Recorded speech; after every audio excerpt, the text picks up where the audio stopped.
his door was open when I logged on. Let me just see if Mary Jo's here. Otherwise, we should just open it and go to Zoom. Yeah. Yeah.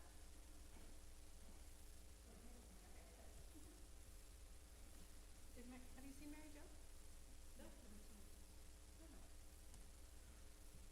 But Irfan is on? Irfan is, not yet. Irfan is here on Zoom, so. All right. So we can start at least.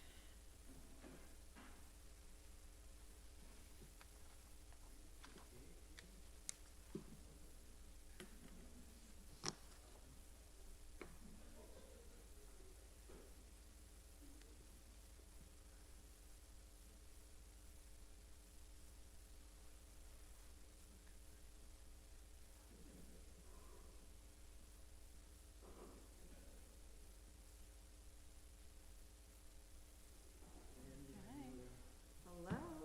So Irfan is on Zoom, so we can go ahead and do the beginning part anyway. Are you guys ready? Okay. Stage cam ready?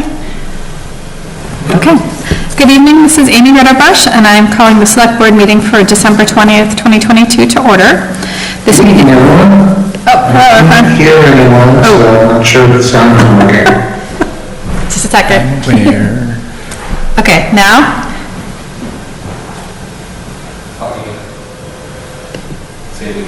Can you hear us now, Irfan? No, apparently not. It's the holiday week. That's how it happens. All right, can you hear me now? Yeah. I can hear you now. Okay, great. Okay, so this meeting of the Hopkins Select Board is being held both in person and remotely using the video conference platform Zoom. Some members are remote tonight, Shahidul Manan and Irfan Nasrullah, and I'm not sure about Mary Jo Lafreniere, if she's going to be remote or in person, but she's not on yet. Okay, but Nero Kramer and Amy Ritterbush are here in person at Town Hall Room 215-216. At this time, I will ensure that the Select Board members participating remotely can hear and be heard. Irfan Nasrullah, can you hear us? I can hear you. Okay, we can hear you. And Shahidul is not on yet, correct? I don't see him. Okay, but maybe he will join after executive session. Okay. The public has the option of attending in person here at Town Hall or via Zoom using the link posted in the meeting's agenda. This meeting is being recorded. All votes are being taken by roll call vote. So I will entertain a motion to move into executive session pursuant to Mass General Law, Chapter 30A, Section 21A, Purpose 3, to consider strategy with respect to collective bargaining relative to DPW, Police, Fire, and Communications Union. It's because an open meeting may have a detrimental effect on the negotiating position of the board. Also, to approve executive session minutes from December 6, 2022, to allow Norman Kamalo and Elaine Lazarus to participate in executive session, and to reconvene an open session at the conclusion of executive session. So moved. Second. Okay, roll call vote. Muriel Kramer, yes? Irfan Nasrullah, yes? Amy Ritterbush, yes. Okay, so we will go into executive session and we'll be back shortly.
Okay, good evening. This is Amy Roder-Bush, and I'm reconvening this select board meeting back in open session, and our first item on the agenda is the Pledge of Allegiance, so please rise if you're able. I pledge allegiance to the flag of the United States of America and to the republic for which it stands, one nation, under God, indivisible, with liberty and justice for all. Okay. All right, and the next item on our agenda is public forum. So each person will have up to 2 minutes to speak at public forum. They would start by stating their name and address, and we will go to people in the meeting room first, and then later, after that, people on Zoom. So is there anyone in the meeting room who would like to speak at public forum? Okay. And is there anyone on Zoom that would like to speak at the public forum? You can raise your hand on Zoom.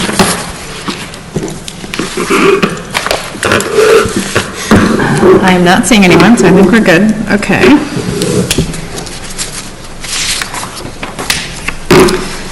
And then next is the consent agenda. So our consent agenda would be a motion to approve the minutes of December 6th. Motions to accept the resignation of Patricia Swardawa from the, how do you say it? Swardawa from the Council on Aging, effective at the end of the year, December 31st. And Linda Murray from the Veteran Celebration Committee. Approving a parade permit for the Hoyt Foundation for the first Dick Hoyt Memorial 5K race to be held on May 27th, 2023 at 10 a.m. The race starts and ends at Marathon School with partial road closures that are to be discussed with the police department.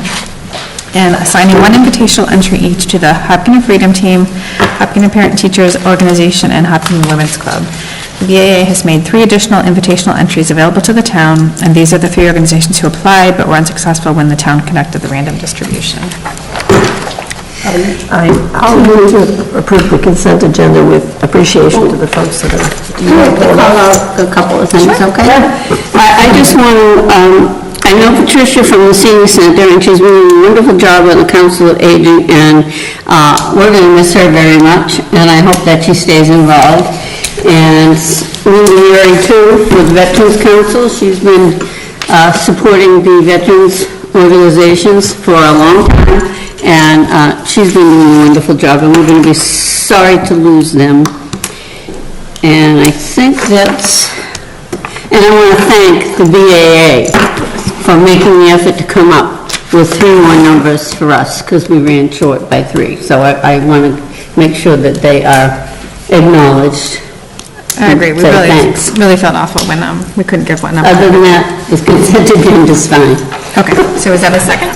Through the chair. Yep. Through the chair, I just want to dovetail on what Mary Jo just said about the BAA. And I just want to also say that, you know, our local charities do fantastic work, and, you know, we picked a process that was, you know, random selection, and someone unfortunately got out, and I am extremely pleased the Boston Athletic Association didn't come through. We got 3 more entries, and we are able to get into our remaining charities.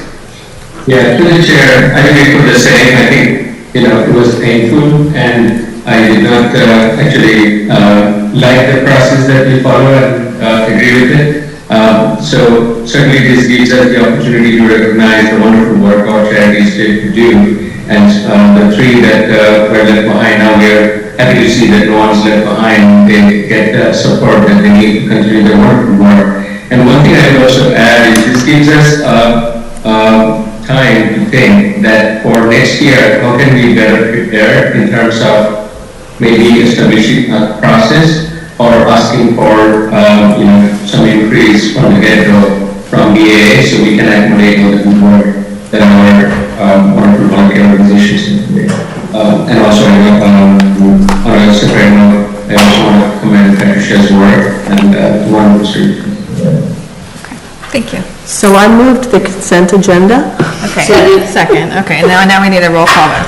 So. Darrell Kramer, yes. Mary Jo LaFreniere, yes? Yes. Guy Bonan, yes. Okay, Amy Roder-Bush, yes. Okay, so that's the consent. Awesome job. I'm sure town staff had something to do with making sure those bids came to us too, which is amazing. Yes, thank you very much. Okay, the next is board and committee appointments. For the Cultural Council, we have 2 applicants for 1 vacancy. So are either of the applicants here? I think Sheila had mentioned she Sheila, She's maybe going to be on Zoom. maybe would be she on Zoom, said. but couldn't she come. called me today too to make sure that we all knew that she's still totally interested, even though she has a Okay. broken ankle. Okay, they don't appear for either of them to be here, so we could make an appointment, or we could wait. I was gonna say, I believe Karthika DePaula applied when we had a number to give in September, or we had, we had one opening in September with 2 applicants, and so we appointed the other person, Mary J., but we couldn't appoint Karthika, and now she's applied again, so I would be inclined to appoint Karthika this time, and it's a big committee, we could probably appoint Sheila at the following time, next time something's open, but I don't know what you think. Sheila is doing a wonderful job on the Council of Aging and volunteering. She volunteers in a number of organizations, including the Senior Center. She's got a couple of degrees, and she would be good on this, so I really hope that... Yeah, I do agree, they I wish both we had look like 2 they'd be great, places. yeah. So I'm amenable, or we could wait until they're able to come if they want, if you want to do that. So I'm amenable either way.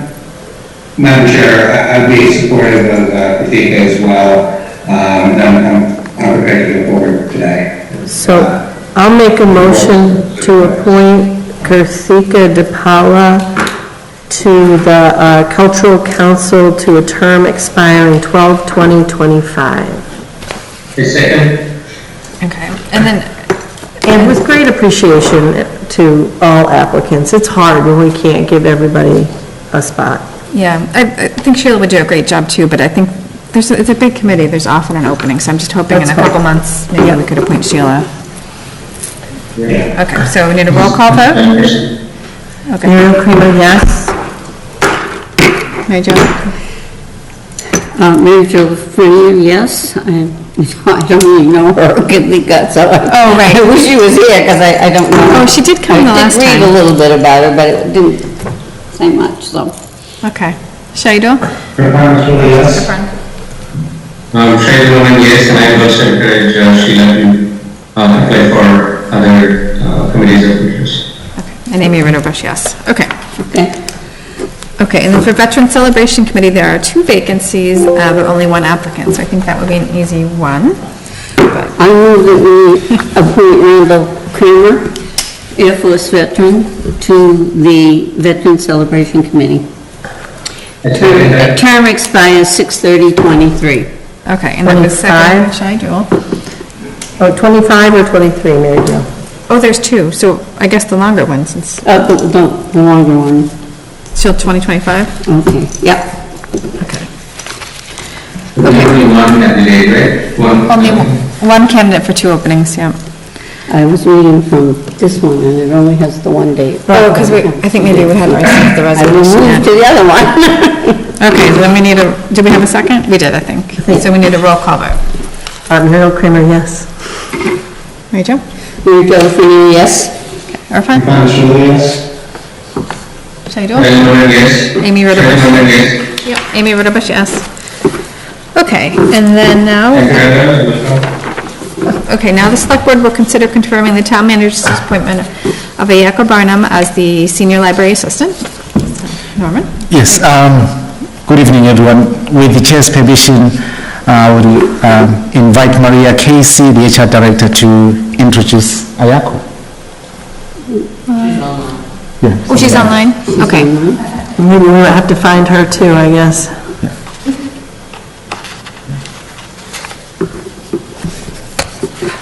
Good evening. Okay, go ahead, Maria. Thank you. Good evening. We would like to present Ayako Varna as the Senior Library Assistant. We had quite a positive response to that.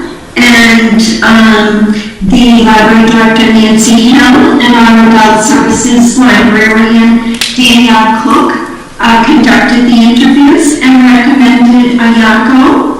And Ayako's experience includes, she's worked with Bibliotex, that's an agency that we work with when we have vacancies.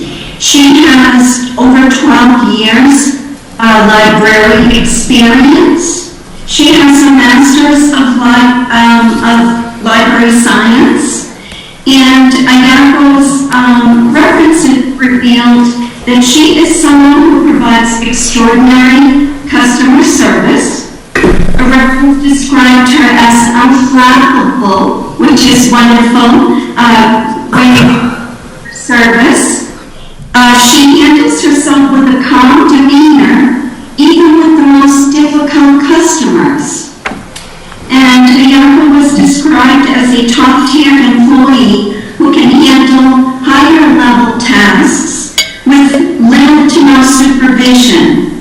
In other words, she could be left on her own to do what needs to be done to be accomplished. And so we present Ayako to the Select Board for affirmation. Okay, thank you. Okay. Norma, did you have anything to add, or what? Nothing to add. Anybody has any questions? Okay. I just, what brought you to Hopkinton? How long have you worked here? Since July. Since July, okay. And you're liking the town? And Yes, yes. like the job? I do. Okay. And was there something about the town that brought you in here? Not necessarily. I worked in library before I had children, and then I've been at home for 13 years, and then it was high time I went back. And when I started looking, I went through the Bibliotemps agency, and then the Hopkinton job was one of the first ones that caught my eye, and I applied. And luckily, I got the job, and I've really loved working in this town in the library. It's been wonderful. Ayako's been a temp with us since July. Okay. And she quickly became acclimated to the Hopkinton Library, and she actually fills in on all of our desks, circulation, reference, young adult, and children's. So very versatile. Okay, well, that's a great way to get to know the town and the job, so that's excellent. And anybody else? Okay, does anyone else have any questions? I just want to welcome you. It's wonderful to have you here, and congratulations getting back in after being home with your kids. It's not always easy to make that transition, and we're glad that you found us. Yes, thank you. Okay, Irfan Shahidul, do you have anything to add? Not really. I reviewed her resume, and she seems eminently qualified. And it's great to be welcoming her back to the workforce after raising her kids, so welcome to town. Thank you. Glad to have you. I echo the same. You have a wonderful background, and we are wonderful, valuable addition to our library, our beautiful library, and great staff there. So welcome, and thank you for joining our library. Okay, that's great. I'll make a motion to confirm the town manager's appointment of Yoko Barnum as senior library assistant. Second. Okay, I'm going to roll call vote. Muriel Kramer, yes? Mary Jo LaFreniere, yes? Honestly, yes. Chad Dumoulin, yes? Amy Rodabush, yes. Okay, congratulations. Welcome.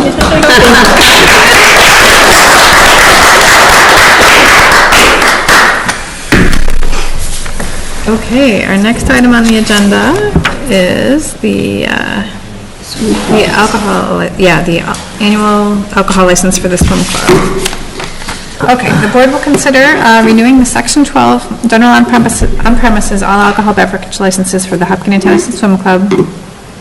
The applicant is requesting a waiver for requirements to produce a current fire department safety inspection certificate, liquor liability insurance certificate, workers' comp insurance certificate, employee ID number, and tip certification, as the premises have not yet been constructed. Okay, and they did send us a letter? Yep. I believe. Yep. Yeah, I read the letter, but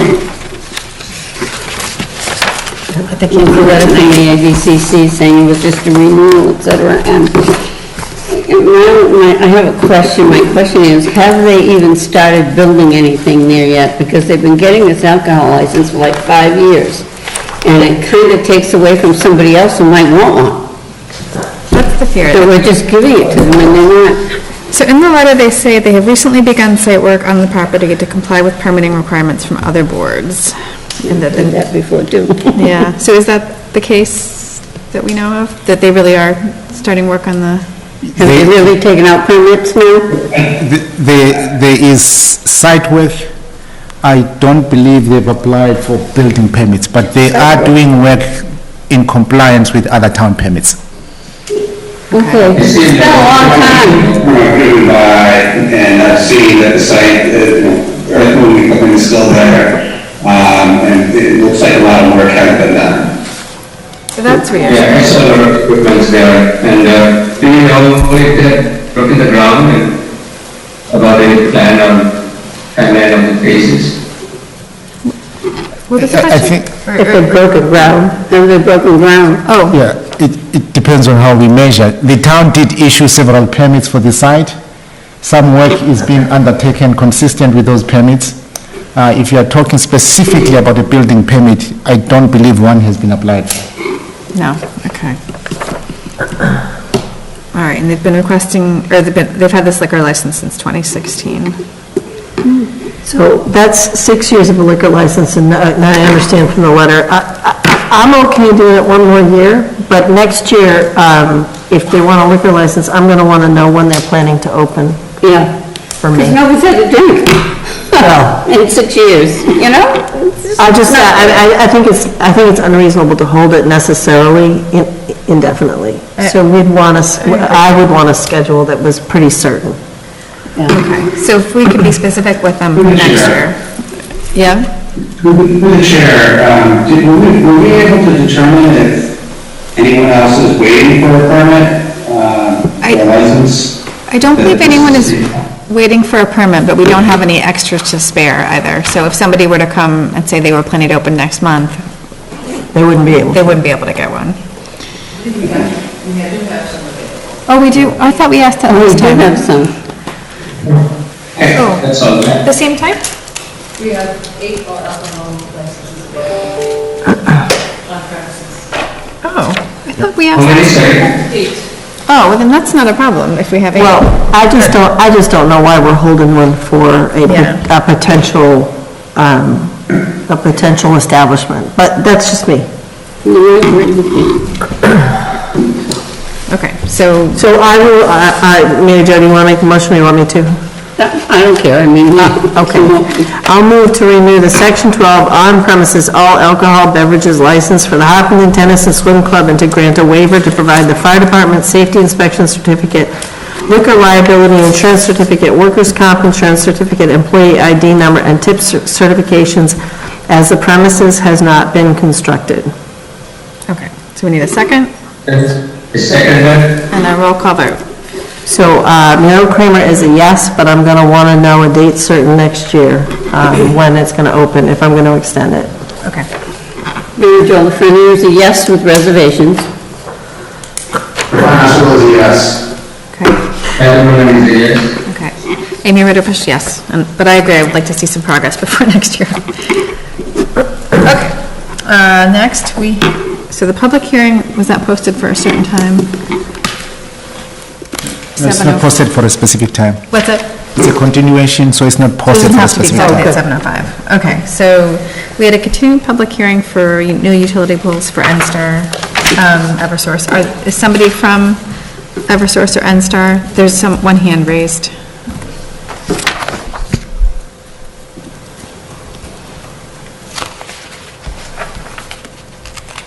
Is there anyone here to answer our questions? I think We put somebody's, this off from the last meeting. okay, I think he's, the person's joining. Hi, it's Jackie Duffy from Eversource. Hi, thank you for joining. Thank you, I'm filling in the first one for you tonight. Okay, so we're going to open the continued public hearing for new utility poles for NSTAR Electric Company doing business as Eversource Energy at Clinton Street. And this is a petition for utility poles on Clinton Street at the northeasterly side, approximately 1641, what is the plus symbol? Plus or minus southeast. Southeast of Partridge Road, and install 6 poles. Southwesterly side, approximately 637 plus or minus northwest of Country Road, install 1 pole. Okay, so we haven't done this in a while. So do we start with, are there any comments from staff? or? With your permission, I believe we should invite Jackie to explain the proposal. Okay. Yeah. So Jackie, can you tell us more about the proposal? Yes, we need to install these poles to connect two circuits for increase reliability. The Mass Water one is on board with this, and the DPW wanted the poles moved so they would be away from people's driveways, and we have done that. And the Mass Water, Christmas party, the Mass Water one to a tree trimming on their side of the road. Okay. Now, what's the purpose of these poles? They all new poles? Yes, they're all new poles, 7 new poles. There are poles down there. I mean, Are they replacement poles? No, so there will be no double poles? no, not to my knowledge. Well, we're gonna make that a condition. Okay, that's fine. Okay, and I'm looking through the staff comments. John Gelsich had no comments, Not a Scenic Road, Fire Department had no comments. Dave Del Torrio Dave Del has. Torrio did have comments. Through the chair, we need to notify the abutters for this. They've been That has notified. been done, it looks like. They did go and meet with Dave on site and address them. Okay, so Dave's comments have been addressed. Comment that he has at the end of the school meetings. Okay. Okay, great. Okay, do board members have any other questions or comments? Just a general question. Is this something that you have more coming or planned out, or does it happen on a periodic time basis? You can't really tell ahead of time that for the next 6 months or 12 months, how many more you want to do? I think it's just periodic. Okay. As it comes, or, sorry, sorry, can you elaborate? Periodic means as you see need arise, or you have some plan that goes in 3 months or quarterly that would help us understand how many you are planning to do in a certain period of time? I don't know what they have planned, but I know they have meetings all the time to make sure that the reliability is good for all the towns and cities. Okay. I do have one question. Okay, I think Irfan might have two. Yeah, that's fine. Go to Irfan. Through the chair. Yep. So I'm having difficulty understanding how adding additional poles helps reliability. If there's already service there, what do the additional poles do? Are you adding more power lines? We're connecting two circuits together to increase reliability. And you can't do that without new poles? No, Okay, thank you. you're welcome. Okay, both Muriel and Mary Jo had, Yeah, no, through the chair. I've been called and I've been asked at a couple of other meetings, as long as we have you there, do you know if there's any other energy projects going in down there? I know Labor Training was very concerned about a pipeline going through their property. We do have... No, I do not know because this is Chris's area. I cover Somerville and that area, but I would have to ask Chris if they have anything else planned. Yeah, to the chair, that would be helpful. I think we want to understand the process a little bit. Sometimes you need something in an urgent basis or kind of ongoing need basis, but I also want to know how you're planning, in a periodic fashion so we can see the little bit of bigger picture at hand. okay. Okay, I can back to the engineering department and see what they can do. Thank you. You're welcome. Okay, Muriel, do you have another? Yeah, my question was very similar to Irfan, so I just couldn't particularly understand why we needed 7 new poles, but if Dave is okay with it, I'm gonna go with it, but I just didn't understand new poles. Okay, so are there any members of the public that would like to make public comments at the hearing? I don't see anyone in the room. Is anyone on Zoom with a hand raised? No. Okay, I don't see anyone. So I think we can close the hearing. Madam Chair, move to close the public hearing. Second. Okay, roll call vote? Merrill Kramer, yes? Joe Friday, yes. Irfan Rasool, yes. Khalid Manal, yes. Amy Roderbush, yes. And then we would need a motion to approve the petition. Go ahead. I move to approve the petition with the revised layout as shown on the plans dated August 30th, 2022, and revised December 13th, 2022, and condition the approval with the notation that there will be no double poles with this project. I second that. Okay, and then a roll call. Second that. Okay, great, and a roll call vote. Merrill Kramer, yes? Mary Jo Friday, yes. Irfan Rasool, yes. Khalid Manal, yes. Amy Roderbush, yes. Okay, so Thanks, Jackie. Thank you, have a Merry Christmas, everybody. You too. okay, then next we have elementary school building committee 2. I don't know if you guys are ready. We're a little early. I mean, I never saw that coming. You have to be up here, though. Carol's here, she's downstairs on the phone, but So should we wait? We can maybe do the next item, or well, solar canopy. We need Carol for that too. You might let her know, just in case she wants, if she wants to get a jump on it. We could do. Is the new employee is not here right now? About these other items are going to require a little discussion, right? Yeah. So maybe we should. I bet she'll come up, she'd be happy to start early, I would think. Does the board want to jump to number 15? What's that? 15, 1-5? Number For heaven's 15. sakes, liaison We reports. could do liaison reports. Do we have any liaison reports while we wait? I will just report that I went to the youth commission meeting, and they did not have a quorum. So we didn't particularly have a meeting, but we did talk about the fact that there needs to be a little bit of discussion, re-energizing, not reorganizing is the wrong word, but some support from the select board and the town to sort of re-energize the commission and possibly address their charge. So hopefully in the new year, Okay. they weren't able to meet, so they weren't able to really discuss that. discuss that, right? Okay. Mary, did you have any liaison reports? Well, I just wanted to say that I went to the, as you did, Yeah. is it Diwali or Diwali? Diwali, yeah. Yeah, Diwali. It was fantastic. I love the way they honored women all through it, and the talent and the music was just fantastic. It was a wonderful night. Yep, I had a really nice time as well. Okay, so Irfan, do you have any liaison reports? No. Okay, and Shahidul?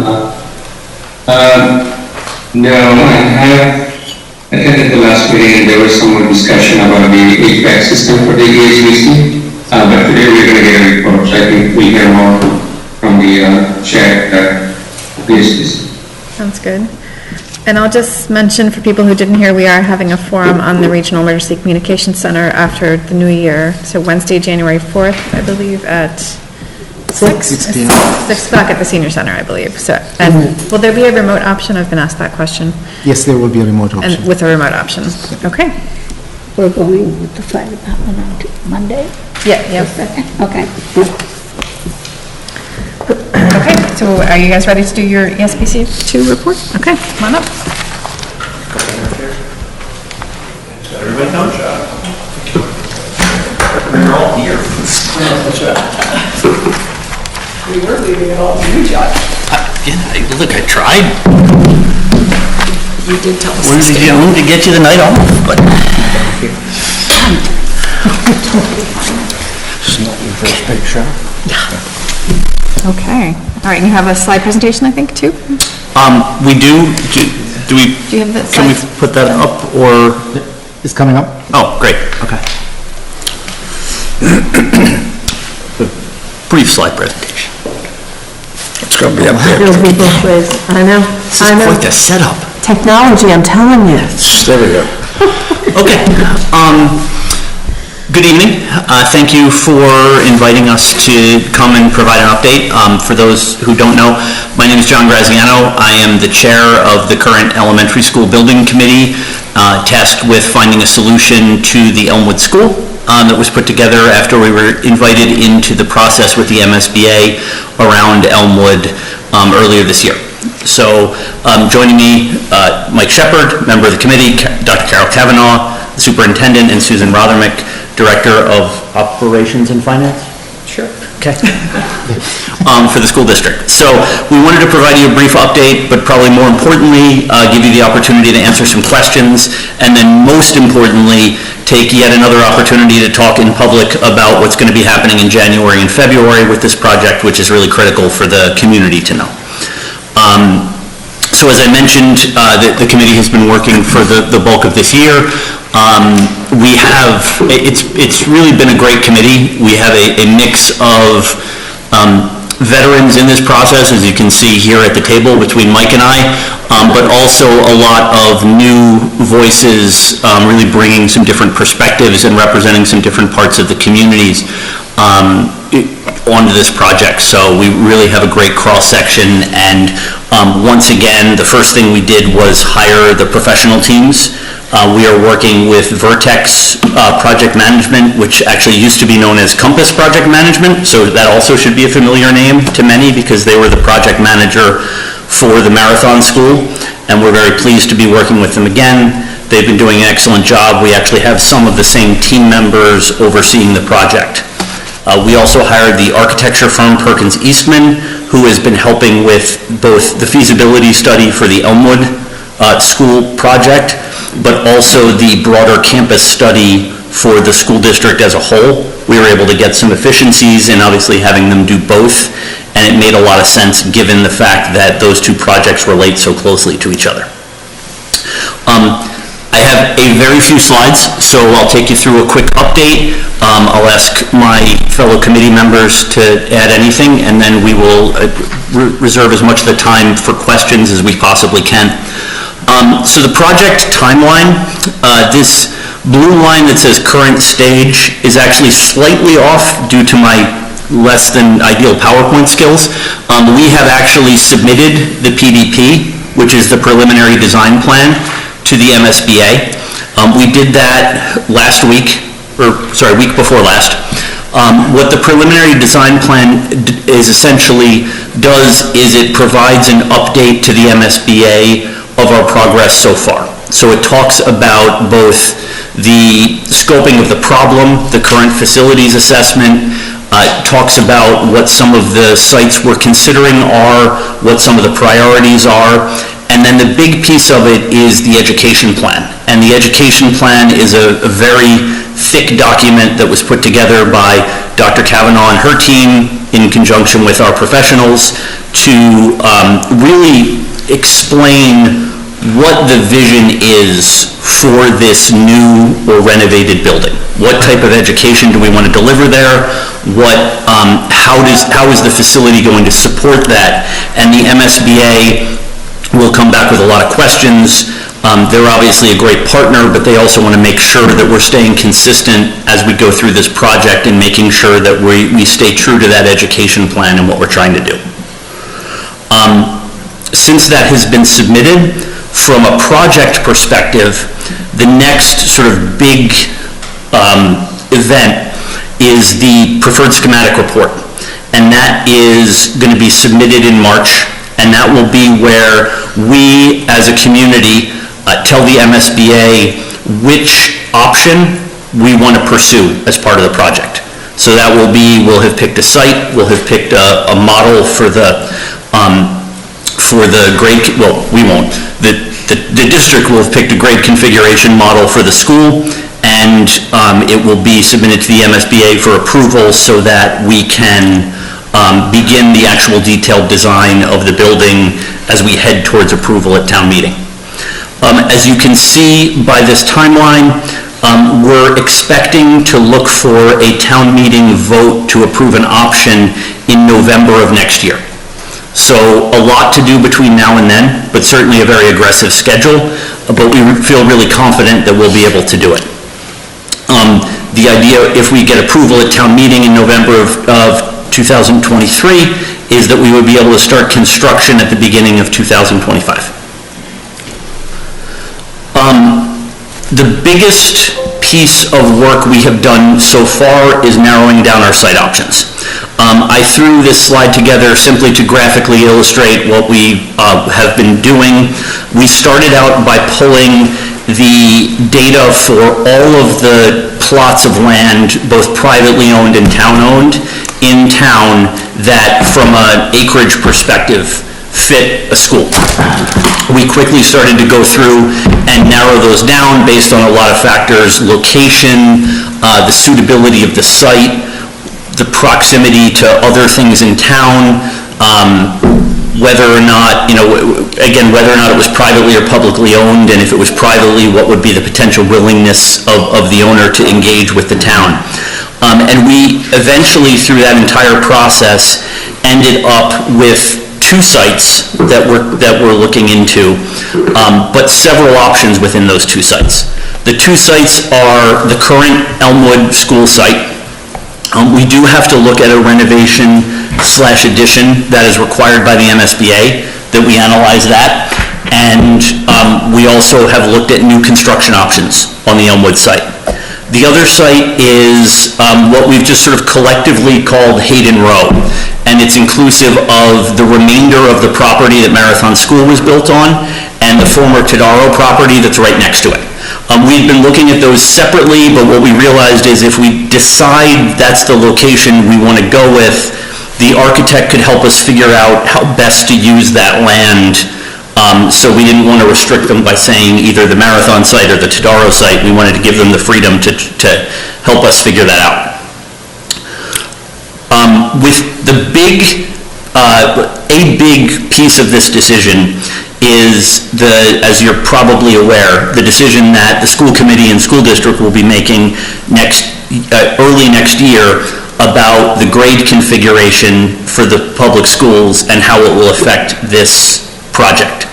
The MSBA granted us the opportunity to look at both a 2-3, second and third grade elementary school, and a second, third, and fourth grade, recognizing the unique position that Hopkinton is in when it comes to our current growth of student population.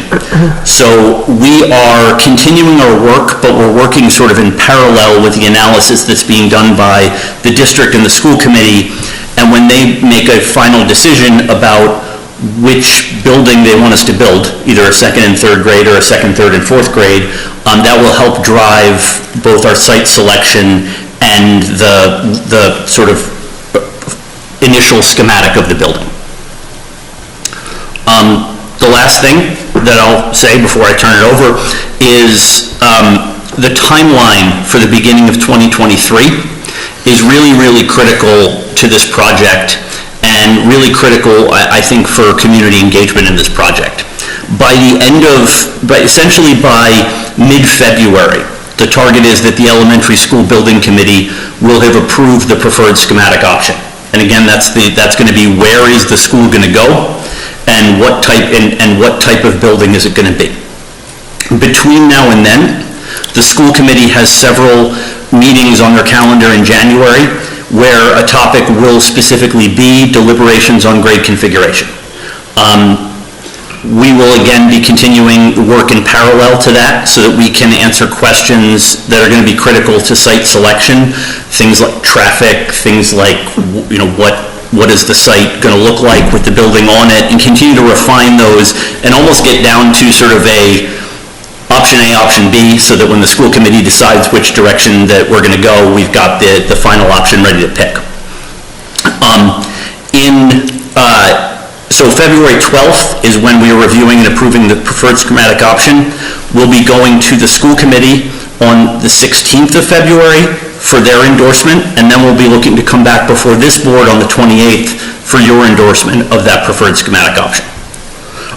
We also have two forums in January. One's going to be during the day on either January 11th or 12th. We're still trying to finalize the date on that. And another one on January 24th, in addition to the meetings and forums that the school committee is having. So look to the panel here if there anything that I missed or anything you want to add. There is just a correction to the slide So that that's slide in had your a different packet. date than you- It is January 11th. The slides that you Okay. received was before that correction was made. Yes. So your packet has January 10th. But Okay, it so is the January 11th and January 24th? did you Yes. say? Okay. For the two public forums. Where are they? So the January 11th, we're trying to have it at the senior center, and we want to do that one during the day. Yep. So that we can make sure that we're obviously opening it up to citizens who may not be able to attend in the evenings. And February 24th will be at the Hopkinton High School auditorium, which I will note is where we've been having our forums. And while the in-person attendance has not been robust, what we've been seeing from the data on HCAM is that the watches afterwards are really high. I think the last forum, we were well over 200 views of the HCAM forum after the fact. And we also have had polls to gauge community input that we leave open. And based on the responses we've seen, we're clearly getting a lot of people who are watching it afterwards. We wish they would come join us, but there was like a monsoon last time we had a forum, so I think that those things probably don't help us. Okay, so, I think I have a few comments and questions, and then I'll go around, but I think the number one question I hear in the community a lot, and I'm sure you do too, is that it sounds like it's going to be a lot more expensive than the Marathon School was, and people don't really understand why that is. So I guess the more you can explain that costs have gone up, or it's a different site, that would be helpful. And then traffic? When you're asking your question, can we have a little update on the projections? Oh, sure.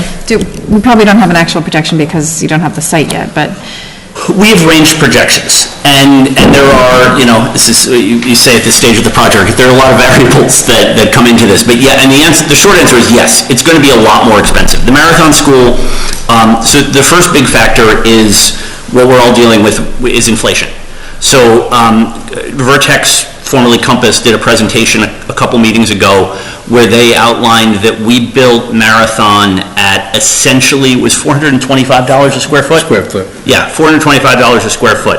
Based on projects they're seeing right now and driving forward inflation at a bit of a conservative rate, they're estimating that by the time we break ground, we'll be looking at $700 a square foot.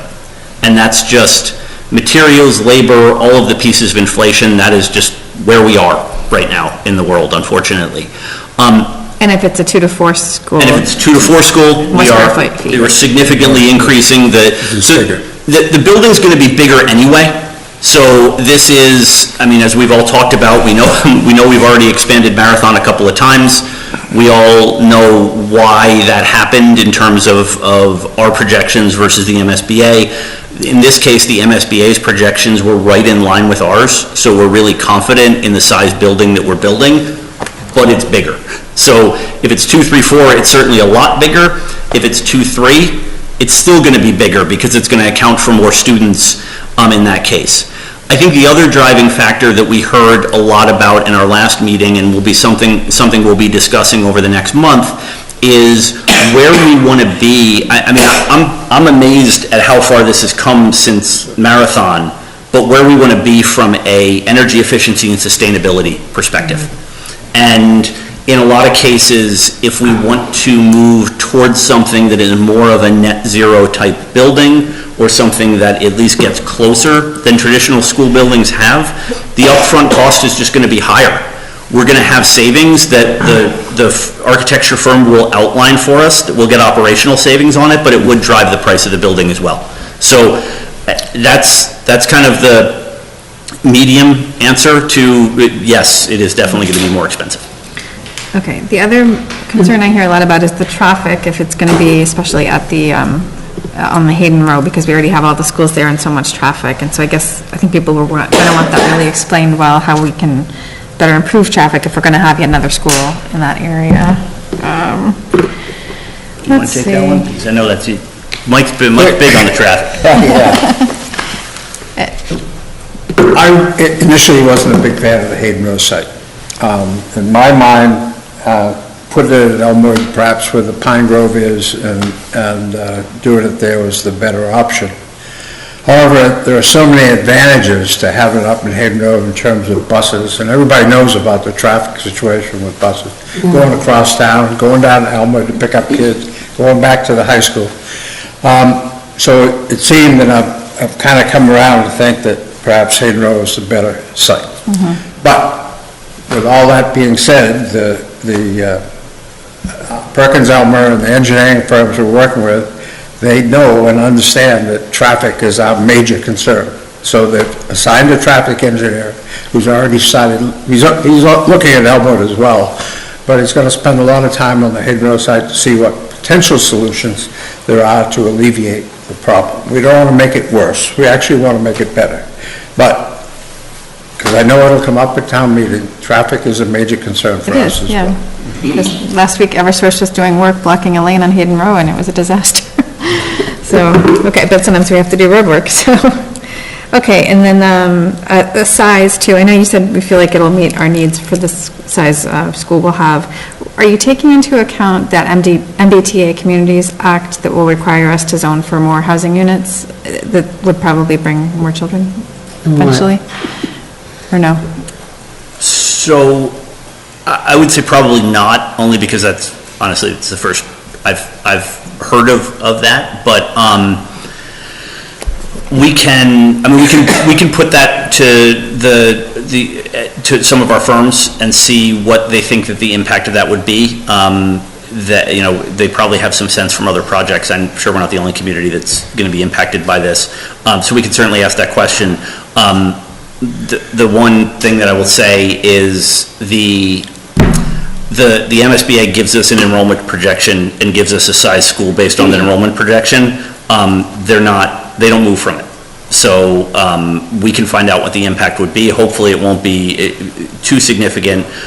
Their enrollment projections were quite honestly more aggressive than our demographers in this case. So they saw more kids coming in than our demographers did. So I do think from that perspective that we've got some more room, even if we do continue to see an increase. But we'll certainly put that question to the firms. Okay. If I may, the MSBA has certain parameters in terms of the size of the school.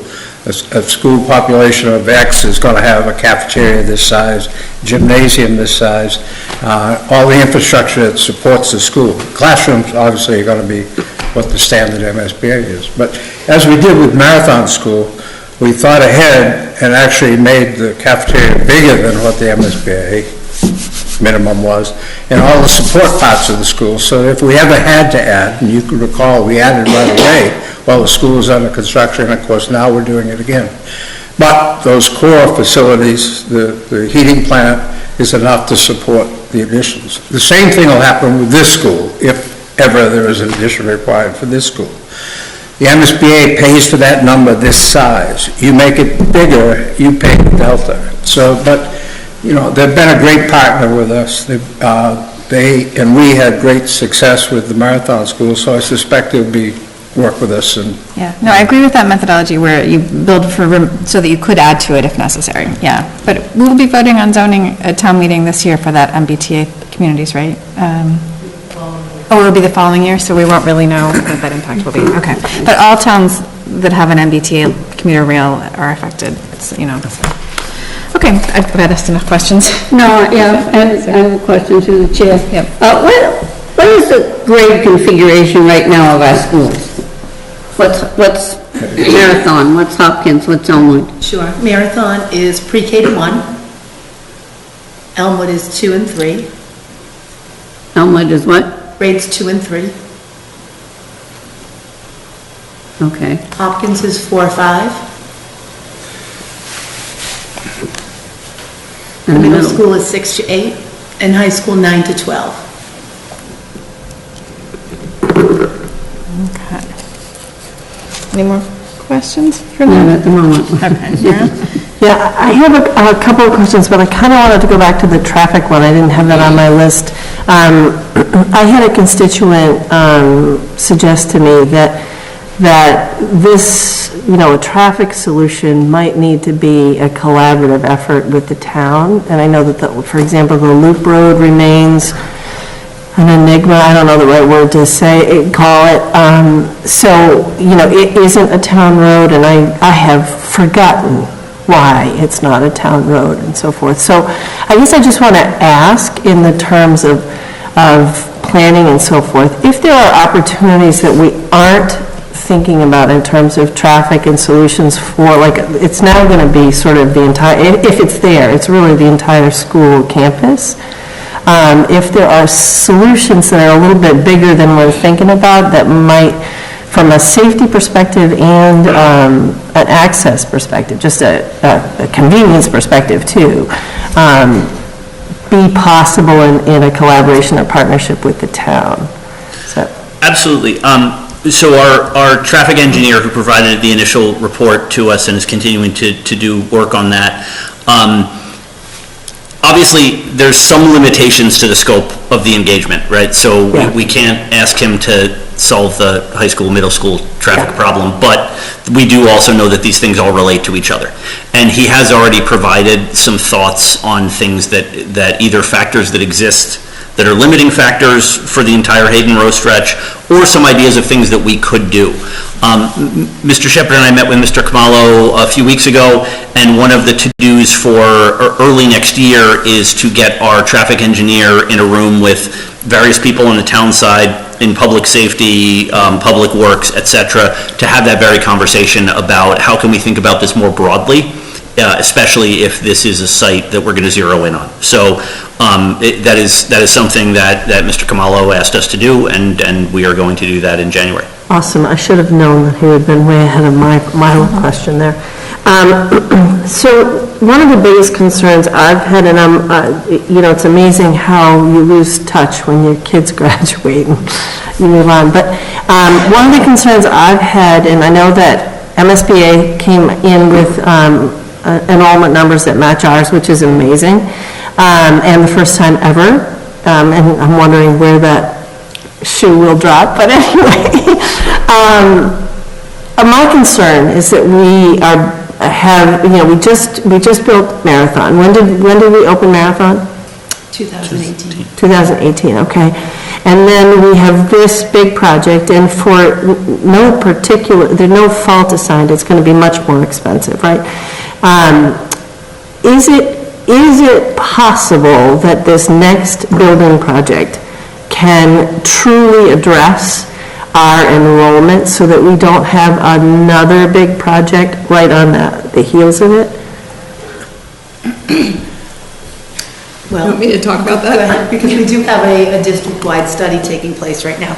Yes, so Perkins Eastman, our architect, in parallel with the feasibility study for the Elmwood School, we have tasked them also to look district-wide at the enrollment projections for all the schools and where the needs are and what would happen both upstream and downstream if it's a 2-3 school or a 2-3-4 school. So there is work that would need to be done at the different schools, and the Perkins Eastman is actually going to present that to the school committee in January. If it is a 2-3 school, we do have some relief because it frees up space at the middle school that then can be shared with the high school. So that gives us some efficiencies in terms of where all the students will go. But there will be work at each of the schools as a result of where all the students are. I'm sorry, just clarify, if it's a 2-3-4 school. If it's a 2-3-4 school. Yeah, thank you for that, because I was nodding right along, and I'm like, I don't know if I can. I apologize. No, I just wanted to make sure. So, best case, it's a 2-3-4 school. We are still talking about construction projects. It doesn't fix the problem, right? Not all the schools. Less expensive construction projects. Say it again? We're talking about less expensive construction. Yeah, well, the projections for this school were like 120, right? Is that right? But we don't know what it's actually going to be, right? So that pretty soon we're going to be talking about real money. I know, right? For full disclosure perspective, 120 right now, and the numbers we're looking at is the low end. Yes. So I'm just thinking from a practical, and maybe I'm asking an unpopular question. Is the next construction project, does it need to be different than a new school to solve our capacity problem first, before we replace Elmwood School? I'm asking it, I know it's a challenging question, but if we're still going to have a capacity problem and we're still looking at more construction projects, I'm not sure that the town can really safely sustain that kind of financial impact, boom, boom, boom. So I think, I know that Mr. O'Leary has been presenting kind of what a long-term capital pipeline could be. One of the things that right now is slated to be at the May town meeting is design and engineering for the Hopkins School. So the Hopkins School right now is unable to fit 2 grades, no matter what grades are left there, whether it's a 4-5 or a 5-6. So it would take the design engineering request of May to figure out, and at that time, then we'll know whether it's going to be a 4-5 or a 5-6, because the school committee will have done their work in terms of making their grade configuration decision. We are already, next year, with the fiscal '24 budget, going to put 2 classrooms, student classrooms, in where right now they're doing small group instruction. So we are already relocating small group instruction all over the school because we need their space for classrooms. So, and it will continue. So that school is in dire need of that addition. If we get to that 2, 3, 4 and are able to do that work at the Hopkins, as we said, it does free up space at the middle school for the high school to kind of share. So those are things that can be kind of chunked along, and looking at where the town is and working together to figure out timing, phasing, whatever it is, understanding that, you know, these are big asks. And honestly, from a cost efficiency perspective, so our project manager, who wanted to come but we gave him the night off, likes to talk about, uses the term containers all the time, which is essentially like, this is what this is, right? We're talking about containers for students and teachers and staff, and we need a certain size. From an efficiency perspective, if we build the new Elmwood, even if it's 2-3, but certainly if it's 2-3-4, what we're doing is we're taking that a large part of that space we need to expand, and we're putting it into this new project, which is eligible for MSBA reimbursement. And that's an important distinction to remember, is that anything we do with the other buildings is not eligible for MSBA reimbursement. So we're paying full freight if we do those expansion projects first, whereas in this case, if building this building provides a relief valve to the schools to be able to shift some of those kids around into the new building so that we don't have to do as much. So there might not be a large addition at the middle school because all of a sudden we've opened up that room. So from a completely, I mean, I'm planning on being here for a long time, so I completely hear you on the tax impact to citizens. But if you think about the reimbursement component of this project, that's why it really makes sense as the next step to driving towards a solution to this problem, because it gives us the most freedom, because we've got a good-sized space to work with, whichever place we end up on, and it gives us that reimbursement factor. So I do appreciate that reimbursement factor a lot, but I want to make sure I understand. The project that's coming forward for Hopkins is going to make Hopkins big enough for 2 grades or for 3? 2 grades. 2 grades. So if it's big enough for 2 grades, it doesn't relieve anything at the middle school right now. Only right down the road if we also build a new big school, right? The Elmwood project at a 2-3-4 is the only one that creates relief upstream. So I'm looking, I'm not trying to quibble. I'm looking for more than creates relief. I'm wondering where is we solve the capacity problems and the construction projects take a rest, right? It's just a lot of money, and it's a lot of pressure on the community, and it does mean that people won't be able to stay here, right? We know that. Which also means that we'll get the benefit of all those new young families that move in, who we love, but also perpetuates the growth conundrum, right? So is there an answer? So I'm sorry. we build the 2, 3, 4. Yep. And then Hopkins becomes 5, 6.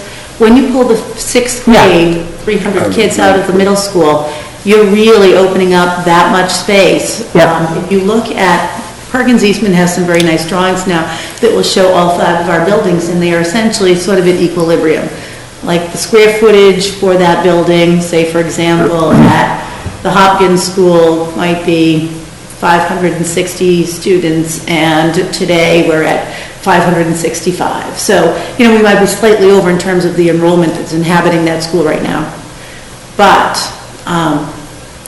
if you look 3 years down the road, or 5 years down the road, or 10 years down the road, that building, for example, will not sustain those 2 grades. And a simple way maybe to look at it isn't to look at sort of it's really nice to have a great big auditorium, for example, but just in terms of PE, in terms of art, you can't have one art room and rotate enough class periods through that building when you start having 15, 16, 17, say 5th grade classes at a grade level. You just have to have a second art room. You have to have an add-on to your gymnasium. So when we look at some of the drawings, we see here's the gym and here's the new part of the gym. Which is, I know it seems crazy. The No, I get it. Doesn't house the number of kids we need it to house. It just doesn't.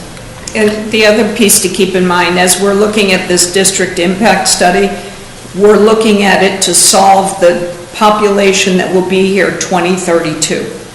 So it's a 10-year look ahead, so that doesn't mean everything needs to be built tomorrow. So from my perspective, what I really hope we see in January, the impact study comes out and all the plans, what I really hope we see is a cohesive communication plan so that the community really understands what exactly is coming. We just have to own it, right? We just have to own it and make sure that they're on board with it. And if Hopkins and then a new Elmwood at 2, 3, 4 solves our capacity problem we need to know how long that solves our capacity problems for. Is there going to be a pause in construction activity for the schools, which I think people are going to need to know. And then just in terms of cost, I know this is an unpopular thing to think about too, but it's a practical cost reality. When we replace a school, which we know firsthand, the community, whether it's the school's responsibility or not, the community's responsibility is that empty facility as well, right?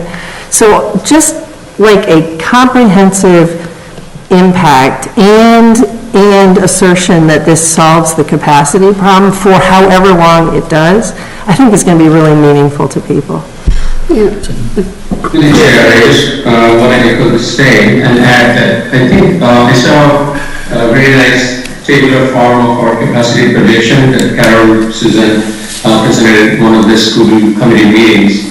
It would be really, and I know through the ESBC meetings, this is a core of many discussions, and the committee, John, Mike, and every member has been very dedicated and spending long hours discussing all aspects of the project, and we are really happy that we have the problems in good hands. So thank you for your work and continued support. And what I like to see, I think, is that the table that I was referring to earlier, if we can juxtapose that with our ESBC2 project and other upcoming proposed projects and see how far we can stretch that to, Susan starting point, to 32, possibly 2032, and does it fit in? And if not, where the gaps might still be post Elmwood project. That would give a lot of, I think, good insights.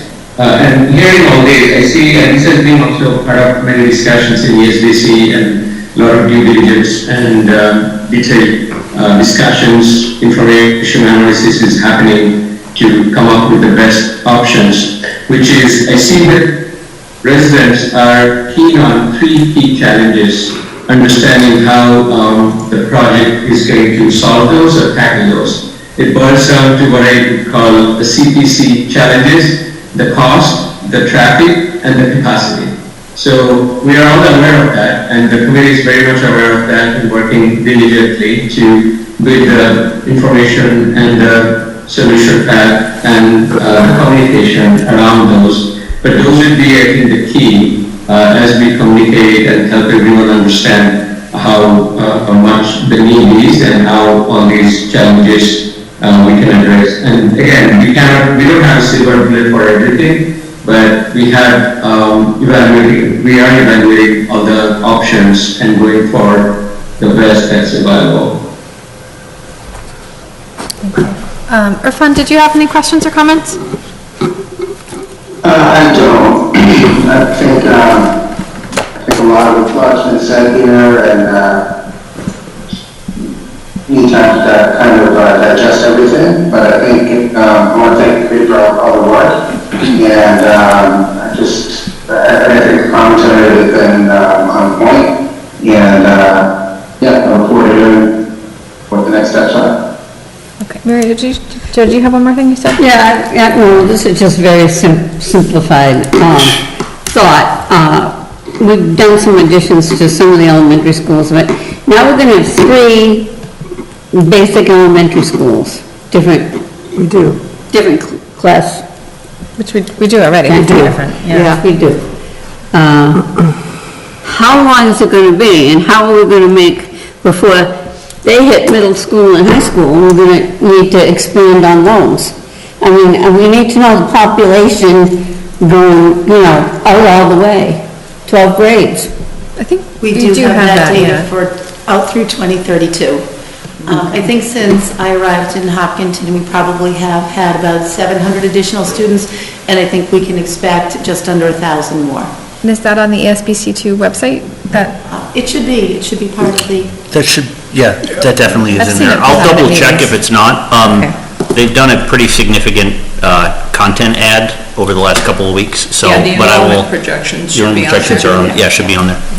Okay, so... And I would say, from what was being talked about just before that, in terms of how we would, both Ms. Kramer and Mr. Madden, the request about sort of how they'd like to see those numbers, you, correct me if I'm wrong, could not have better described the expected output of the campus study.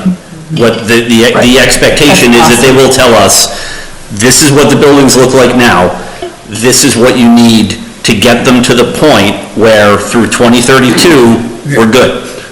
And so that then the school district, in conjunction with the ESBC, can make that holistic plan of, okay, if this is what we need to build, and this is what the timeline looks like. So that is the progression, and that's why I continue to say as many times out loud as I possibly can, everybody needs to pay a lot of attention in January, because there's going to be a lot of information coming out, a lot of meetings, a lot of discussions. They're going to cover all of these topics in a very quick fashion. Very quick but thorough fashion.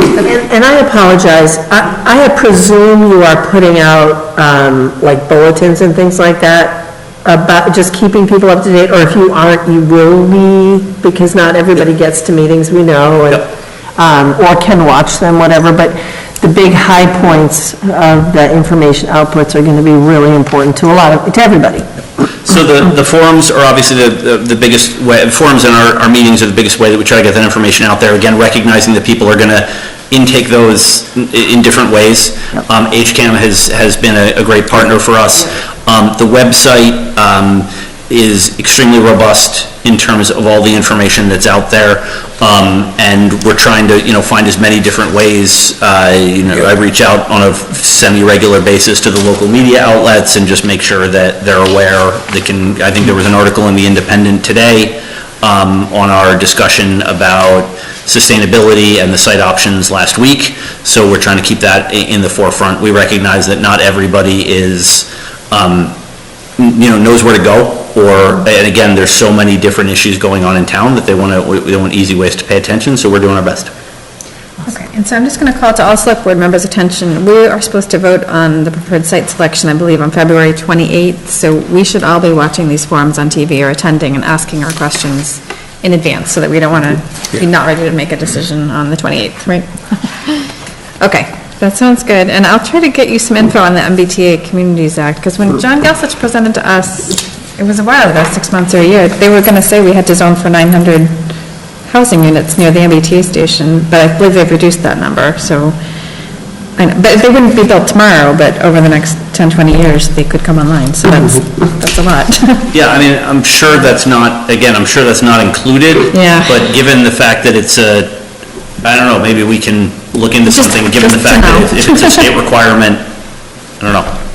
The legislation is new, Yes. so it's definitely new for our demographer. Would not have had that.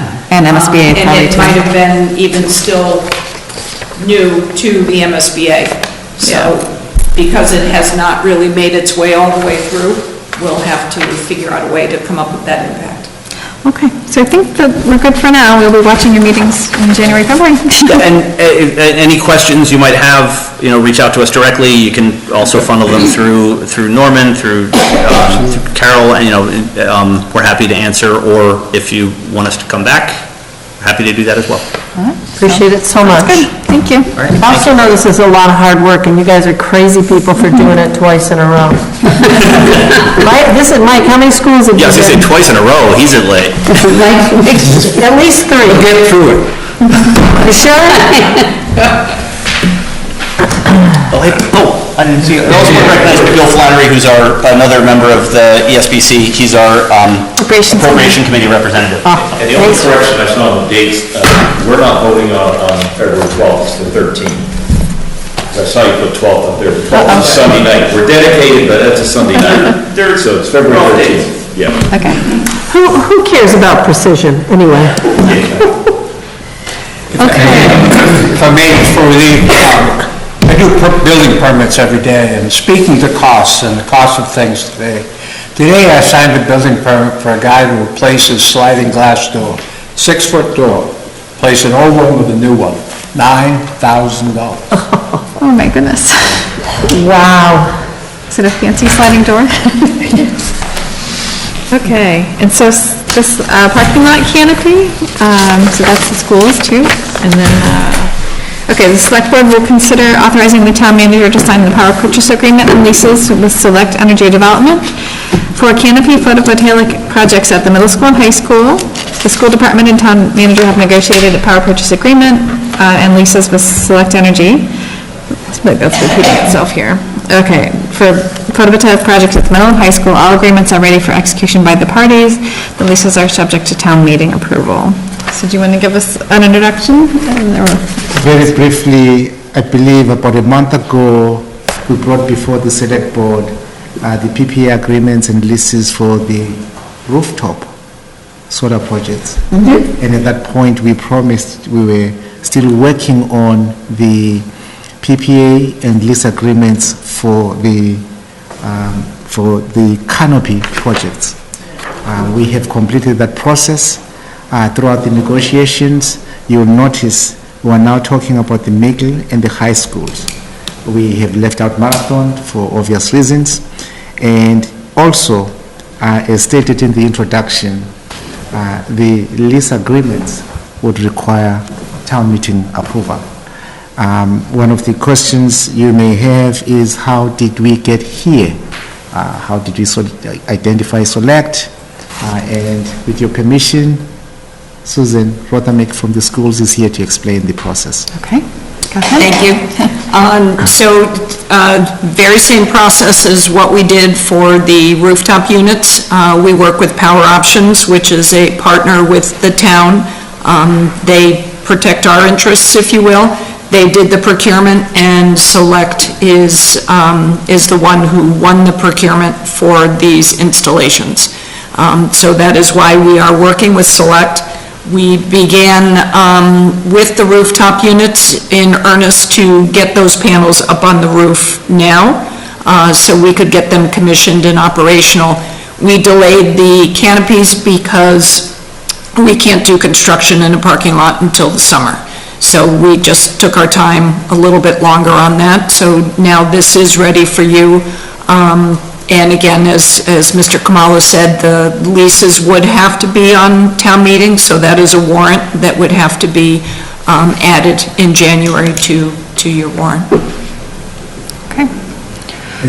Does anyone? The school committee voted on... Yeah, so the school committee voted last Thursday, I apologize, I don't remember the date, to also accept and negotiate these. Okay. All right, I think, Shailu, you had a question or a comment? Yeah, through the chair, thank you for the update. Two quick questions. Is there a kind of overview deck on this project that we could understand a little more? And while you answer that, the particular thing I came to my mind is it's great that we are having the solar panels that will extend our solar power capabilities. I think I read 5.6 megawatts. Can you tell me how much our total school or admin combined, if you have the data, consumption is, and how close we will be to net zero with this?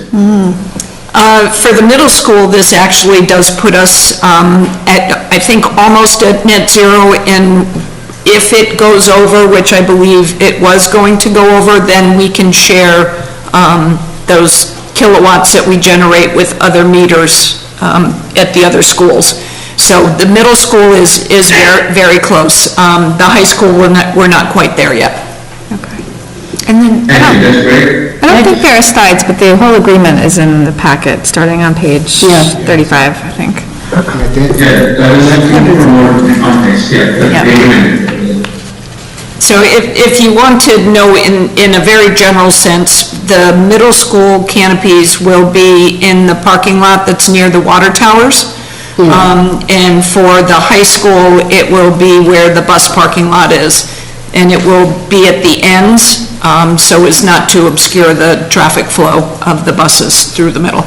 So there will be parking underneath the canopies, so people are still going to be in the same parking lot? Yes. Okay. And we'll purchase the power at a discounted rate, which will save us money as well. Okay. Irfan, did you have any questions? Yeah, just one comment. When you say get down to net zero middle school, we're just talking about electricity though, right? We're not talking about, true net zero building. No, that's correct. That we're just talking about electric consumption. We still have gas. Okay. Correct.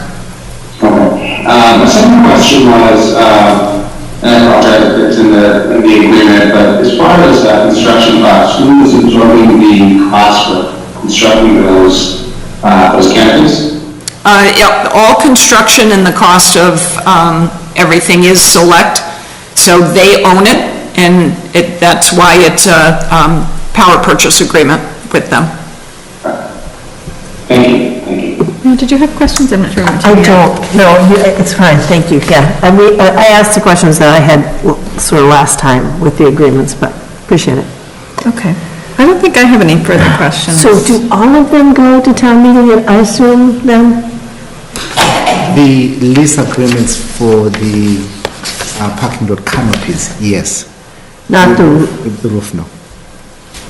There's a difference legally between a building and the parking lot. It's appurtenances and buildings and whatever it is, right? Yeah. The simple definition we received was that the rooftop canopies are considered part of the building, and the building is exempt from this requirement. Whereas the canopy is considered, the parking lot canopy is considered separate from the building and therefore subject to the town meeting approval requirement. Ours is not the reason why It's just to comply with the law, right? Okay. Okay, so you're looking for a motion from us from tonight to authorize to sign the agreements, even though they can't really go to effect till town meeting? Is it, or no? To clarify that point, that's a good catch. In fact, the agreements that, if you're so inclined, will be authorizing the town manager to sign contain the language that requires... Contingent on town meeting, okay. So would we like to make a motion to authorize the town manager to sign the power purchase and lease agreements contingent on town meeting approval? Yeah, is that in here? Second, as written? A little bit here, it's not written exactly. It's right here. Oh, I don't know. Make a motion to authorize the town manager to execute power purchase agreements and leases with Solar Energy Development LLC relating to a canopy photovoltaic, okay. Projects at the middle high school, subject to final review, edits by town council, the town manager, and the school department director of finance and operations. Okay. But also the meeting, town meeting vote, right? And town meeting, it doesn't say that. Yeah. In fact, the town meeting vote language is in the agreements that will be signed. In the agreement itself, okay. Just so we're clear for the public, okay. So we need a second? Second. Okay, and a roll call. Mary Kramer, yes. Mary Jo Fraser, yes. Yes. yes. Amy Ritterbush, yes. Okay. All right, thank you very much. Thanks, Susan. Thank you, Susan. Okay, and then next, the board will interview and consider appointing Nicholas Walker as a police officer for the town of Hopkinton. Okay. Finally, something that doesn't have 400 pages of contractual agreements. You have to really scroll to get I know, I'm trying to get there. All right, hold on, we gotta scroll really far ahead. Welcome. Thank you, ma'am. All right. And Maria Casey is participating remotely. Okay, so we can liven up Maria. Okay, so welcome, and so Joe, do you want to introduce him, or have Maria do it first? Sure, I can do it. Maria is in the building, she's upstairs. So before I introduce Nick, I'd like to say thank you to the HR department that's been working feverishly to assist us at the PD, and I know I've been through these meetings, there's a lot of onboarding going on, and there's a lot of work that goes on before a person even gets here, so I want to say thank you to them, and as well as my team members that sat on panels and worked on backgrounds to get Nick here tonight. Nick comes to us, he's an interesting, one thing interesting about it is he's a self-sponsor in the police academy, which is what I did. I actually went to the police academy without having a job and came here a week after graduation, and I've been here ever since. And Nick is in the same situation, he's getting ready to graduate later this month. Did I hear that you have an exam tomorrow? Yes, sir. My final exam is tomorrow morning. Get you home so you get a good night's sleep. So, Nick went through a series of interviews, an extensive background check, physical testing, and I'm happy to bring him here before you for your consideration. Thank you. And Maria, did you have anything to add too? No, she covered it perfectly. Okay, great. Okay, do you want to give us a little introduction about yourself and your background? Sure, yes, ma'am. My name is Nick Walker. I'm originally from Hopedale, Massachusetts. I was born and raised there. I'm 27 years old. I've worked a wide variety of jobs that have led me to this. I've dispatched in Hopedale and Mendon, and like Chief said, I'm a self-sponsor in the Boylston Police Academy. Graduation is December 30th of this year, so coming up. I'm very excited about this opportunity, and thank you guys for having me here tonight, and I'm very excited to be a part of the community of Hopkinton. Okay, thank you. All right, board members, do you have questions or comments? I do. Two questions, actually, and you introduced the first question I had, the self-sponsor idea. I don't think I understood or even know what the totality of that means. Do most people have a job and then go to the police academy? That is the traditional way in which most people become police officers, but in growing numbers, people are self-sponsoring. It is the best way to, even more so than going out and getting a degree. The easiest way to path to becoming a police officer is to self-sponsor. What that does is it sets all that time that it takes for the person. You know that they're going to make it through the police academy. Because they did. Because they are, right? Because he's at the end of the road. I'd be surprised if he didn't get to December 3rd. We're not going to jinx it here. It does make, they are very marketable now, so there's more and more. What the police academy does is they save so many spots for self-sponsors, so those that do have offers of employment do get preference over the self-sponsors, and then they fill in a certain percentage with self-sponsors. Okay. So what it entails is you need to find a department willing to sponsor you, and really all you do is wear their badge. All the equipment, firearms, bullets, uniforms and everything are incurred, the cost is incurred by the self-sponsor. Oh, wow. Brennan Grimley, who you met, we sponsored him. He was the last one we sponsored, and he came in as an intern and now he's a full-time police officer. But in the interim, we did sponsor him. Well, I guess I just want to comment, good for you for making it happen for yourself, because it seems like, a little bit of a more challenging path, or one that really relies on you to be a self-starter and make it happen for yourself entirely, so that's awesome. The only thing I wanted to shout out and say that I noticed especially is your involvement with youth sports, and as a parent whose kids have all benefited greatly from youth sports, I appreciate that. As an adult, and when you're out in your real world, real job situation, you're still making that contribution is really important to the communities you serve. So appreciate that. I agree. Thank you, ma'am. Mary Jo, do you have any questions? Actually, I don't really. I've read everything, and I just want to welcome you to Hopkinton, and congratulations, welcome on board. Thank you very much, ma'am. Why did you pick Hopkinton to come to?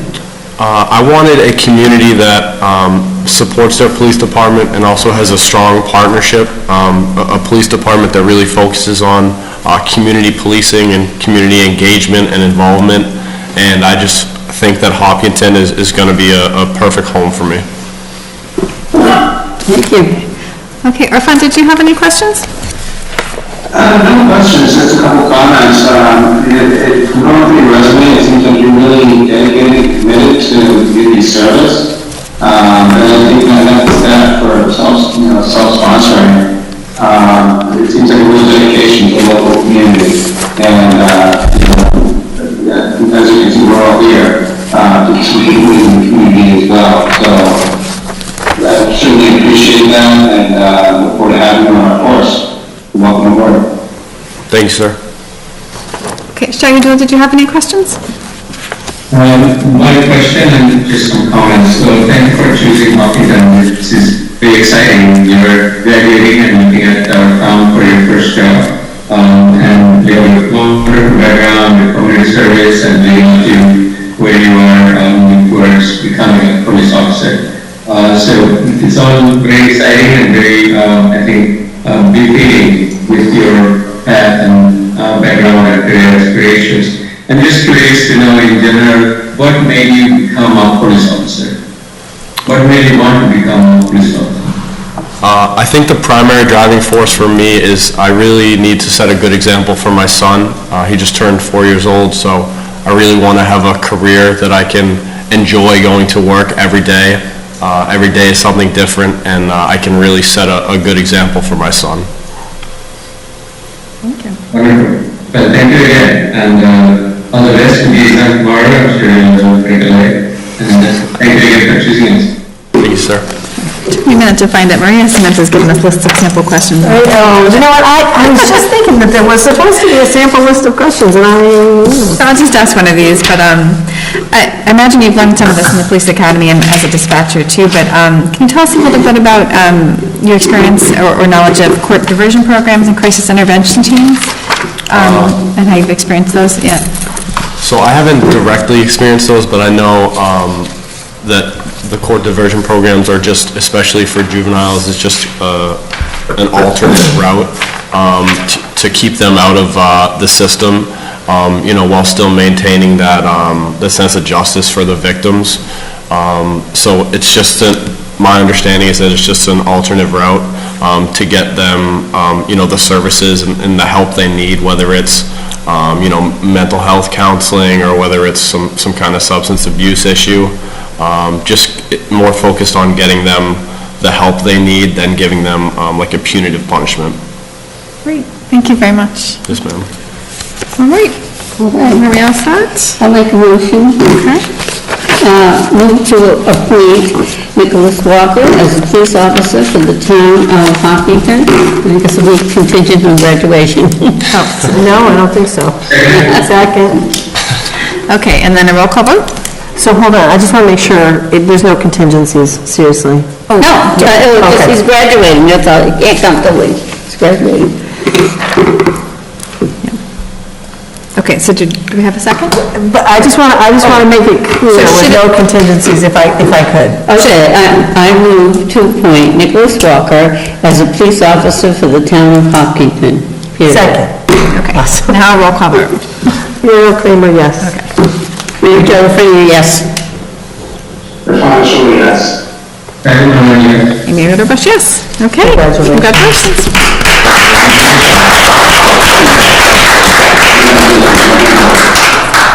Through the chair, thank you. You're welcome, thank you. Thank you very much. Yeah, so welcome, hope everything goes well. We got the team came in for you, I like it every time. Excuse me. Good to shake your hand and welcome you. Come around. I didn't know. Thank you very much. Thank you. Yeah, congratulations and good luck on our final exams. Thank you very much. Merry Christmas, guys. You guys out there raising good money? Okay. What do you think? You like those beards? I think you should, but I think, it's old fashioned that they have forced you to shave, don't you? I would agree 100%. Yeah, I think Hopkinton needs to get with the times. Thank you. Doing that fundraiser. Yeah. Oh, the November one? Yeah, they're called the Men of the Bush. And all kinds of organizations did it years ago. It was funny to see. Okay. Okay, so that is the appointment of the new police officer. So the next is amendments to regulations for pole, wire, and antenna location petitions. The select board will review proposed amendments to its regulations for pole and wire locations and consider adopting new appendices relating to small wireless facilities. And this is something we can do ourselves without the town meeting vote, is that right? Okay, so Ms. Lazarus, do you have a summary for us, what we're trying to do here? Thank you. So the board adopted the original regulations in 2013, and then within the last couple of years, the FCC approved regulations for small cell wireless 5G. And it's taken a couple of years to get to this point, but now it's effective, and so we work with the town council to update these regulations to cover the small cell wireless and address a few other things that since 2013 made changes. And in this review process, we've sent a draft for review to both Representative Bryson and the common applicants. Bryson offered a couple of comments, and we were able to address them in the draft. Reviewed it by town council, and it's legal. Okay. And they also provided the attached design guidelines, which are used in other communities as well. It makes for compelling reading, I just want to say. The FCC adopted a lot of very strict timelines and requirements for small cell wireless facilities, and so a lot of that is incorporating those requirements. And the board's jurisdiction is just facilities in the public right-of-way of roads and town property. Okay. All right, and so we're adopting these design guidelines as well, or they're just attached? There's some design guidelines in our packet. We're adopting those as well? Okay, very nice. I like that the illustrations has a big X over what you can't do. It just makes it real simple. No. Okay. Big X's. And perhaps in the future we'll find more suburban examples. Yeah. Yeah. This one's out there right now.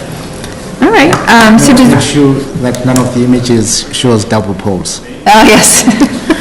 Well, I really think that we should Double poles are put them specifically in there with a mentioned, big right? And I saw X. that. Well, you do notice in your cover regulations. It says no double poles, yeah. Yeah. So good.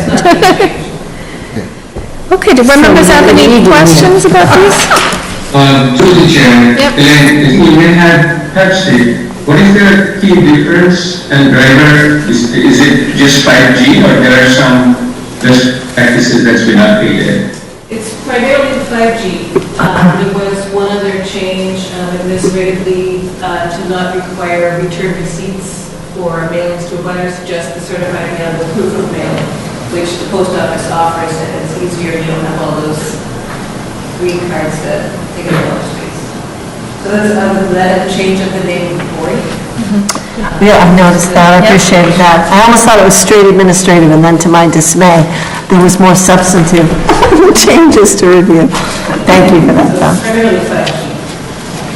Okay, and then adopting aesthetic standards is good too. Okay, does anyone else have questions? I am all set. Kind of like some of the pictures, I like the idea of doing a cupola. Yes, very nice. Okay. Irfan, did you have any questions? I'm all set. It seems as though this is a new area, and so kind of go over recommended guidelines makes sense to me. Yeah, it's good to be on top of these sort of changes. So is anyone like to make a motion? I move to approve the amendments to the board's regulations for pole, wire, and antenna location petitions as submitted or amended. Okay. The second, Okay, and then a roll call vote? Mayor Kramer, yes? Mayor California, yes? and Yes. Amy Ritterbush, yes. Okay. All right, the next is annual town meeting. The board will consider voting to open the annual town meeting warrant on January 1st. So we can vote tonight to open it on January 1, and it will close on January 31st, 2023, in accordance with the town charter. And we will also consider discussing potential our own town meeting articles, including amendments to the leash law. So, okay, so we should first, should we make a motion to open the town meeting? I move to open the May 1st, 2023 annual town meeting warrant on January 1st, 2023, and to close the warrant on January 31st, 2023. Second.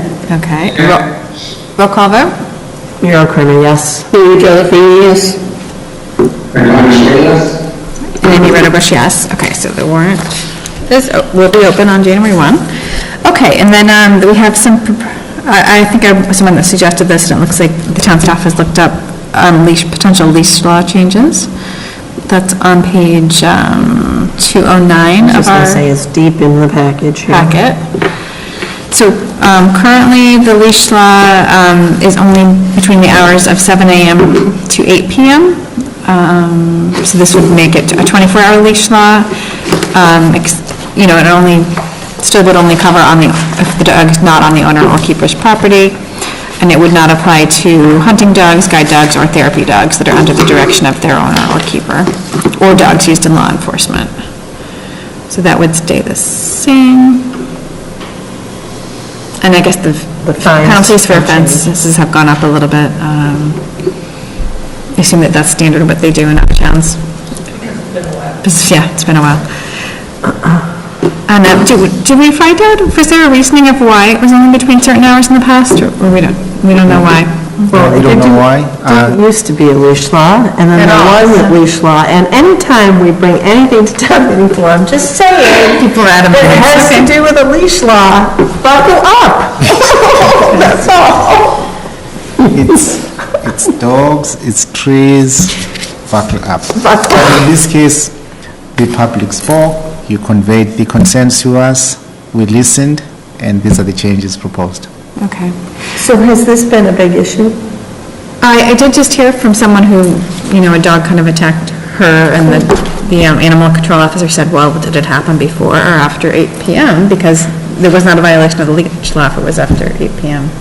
And, sorry, there was no actual bite, but the dog just charged. Okay, I was just going to say, Yeah, sorry. there's a different implication. Right, if it had actually been a bite, that would be different. That's how I heard of it, so. And that seemed odd to me that you had to look at your watch and... So what do they want? They want the leash law now? It'll be 24 24 hours instead of... There won't be any times off. I don't like it. That's okay. Well, I just want to say, I leash my dog 100% of the time, unless they get off the leash, by mistake, but, okay. All right, so are we voting to put this on the warrant? I think we could do that, and we could always amend or remove it before town meeting if we get a lot of feedback from the public that they want to keep it limited. So, I'm happy to vote to put it on the warrant. I'll make the motion. Do we have to make a motion to put it on the warrant, or can we just consensus? Yeah, I think it'd be helpful to have a motion. So In this case, what we will do is, come January, we will schedule a specific public information session. Yeah. All right, I'm happy to make the motion to put this article, the general bylaws, chapter 62, animals, leashing of dogs, on the warrant for May. is there a second? Second. Okay, a roll call vote? Muriel Kramer, yes? Mary Jo Lefreniere, yes? Yes. Okay, and Amy Rodenbush, yes. Okay, and we'll hear from the public on it. Yeah, and I'd like to hear from Mr. Proctor too, just Oh, because yeah, he is. we should get his comments. Yeah, how he feels about it. Let's see, and then, okay, then I think we're ready for town manager report? Or are there any other proposed bylaw changes that we want Or articles. the town staff, or articles to look into? Are we good? Okay. At this point, the invitation is still open. If board members have any suggestions, let us know. Sooner rather than later. So I do have one to ask you to research. Yes. I believe that we had special legislation to support a different kind of repayment schedule that addressed the debt. I think it was the high school. Do we still have that capability, or do we have to would we have to seek it again?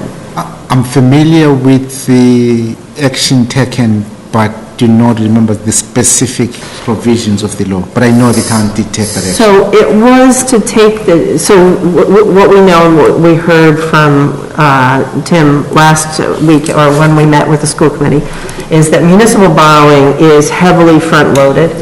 And if we're doing a huge borrowing, and that's intentional, that's so that the voters who vote it in are the voters that bear most of the burden.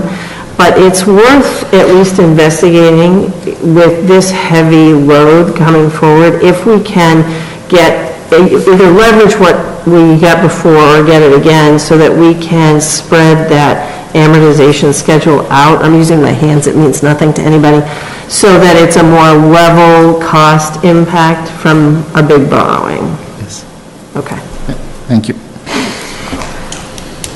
Okay, then I think we can move on to the town manager's report. Yes, thank you. Included in your packet, the Main Street Corridor Project update from Dave and Michelle. PFAS treatment project, we're still waiting for Mass DEP to issue the permit for the filtration system.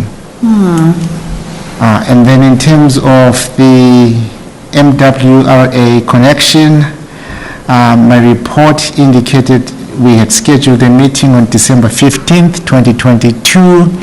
That meeting did occur, and we'll be including the discussion on the draft terms of agreement that were shared with us by the town of Southborough. Okay, so that is that the meeting we went, that was last week, the one we went to? Yes. Yes. Yeah, got it. that Okay. meeting happened after we had formulated this meeting. Okay. And so we will include the details of that meeting in the board's next meeting.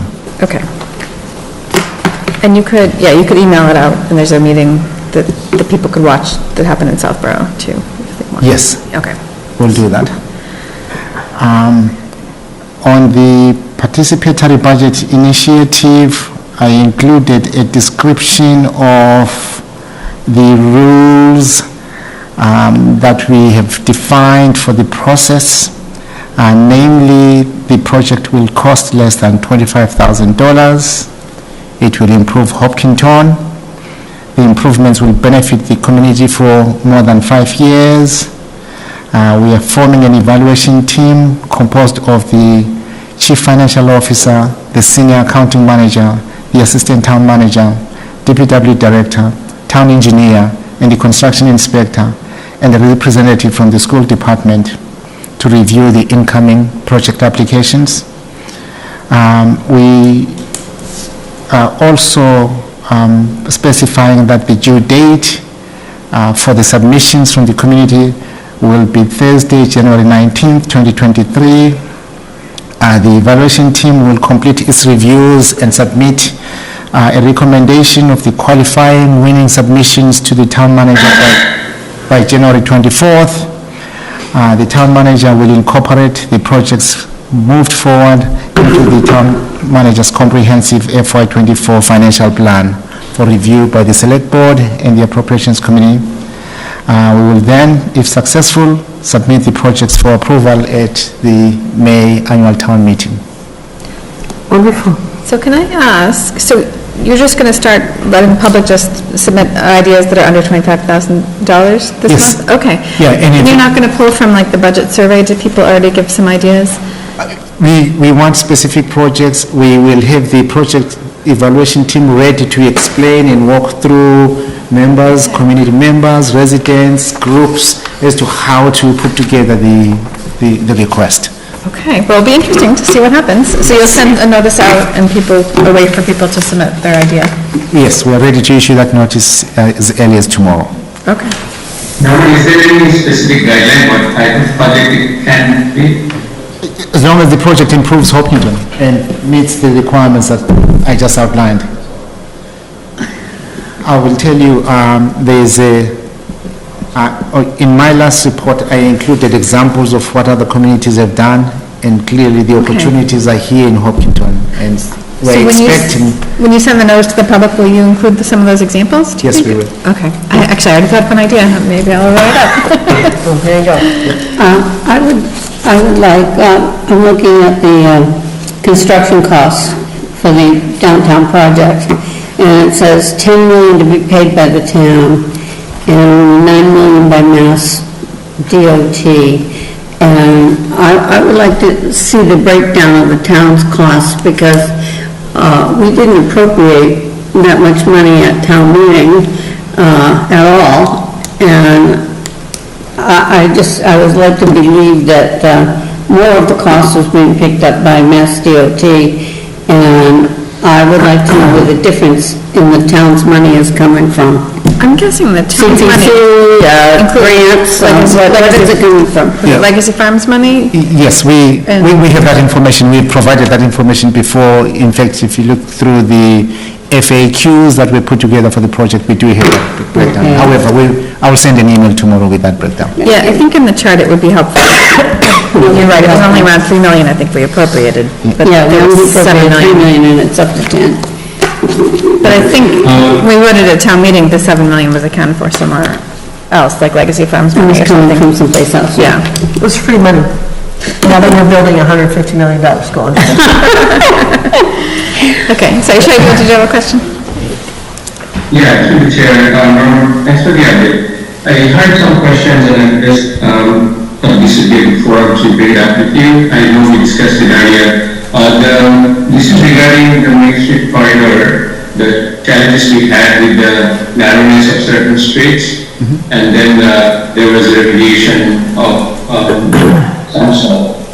And I don't know if we explicitly hired the town hire. What was the root cause? Was it a design flaw or was it a subcontractor miss?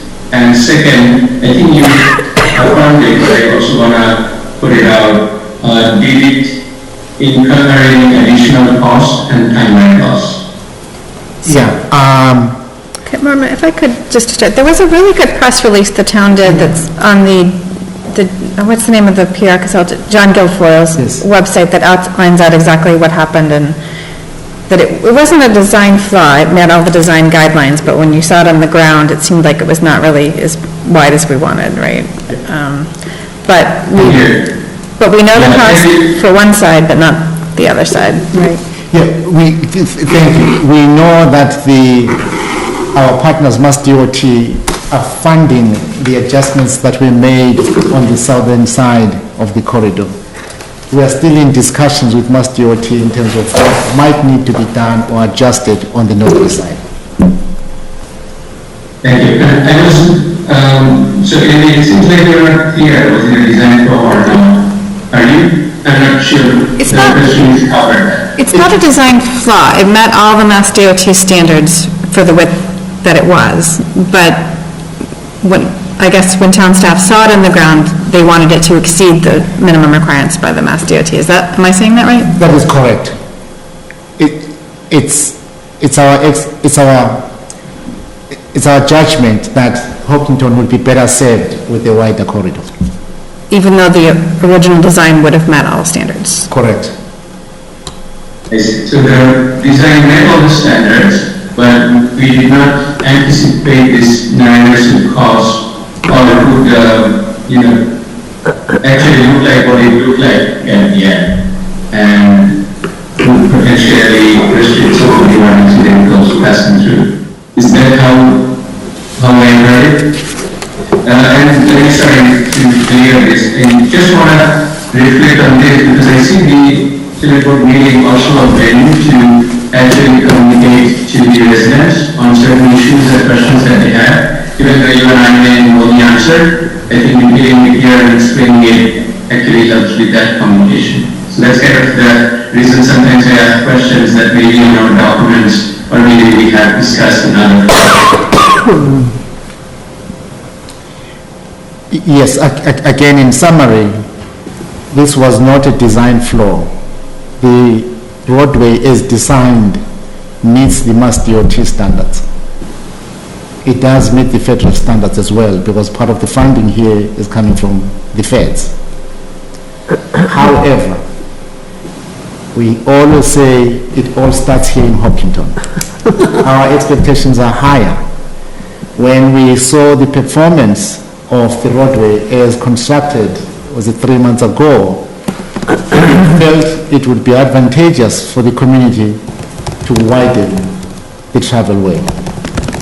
And this is why we started the conversations with Mass DOT and the contractor and sought the okay from Mass DOT to proceed with the adjustments on the southerly side.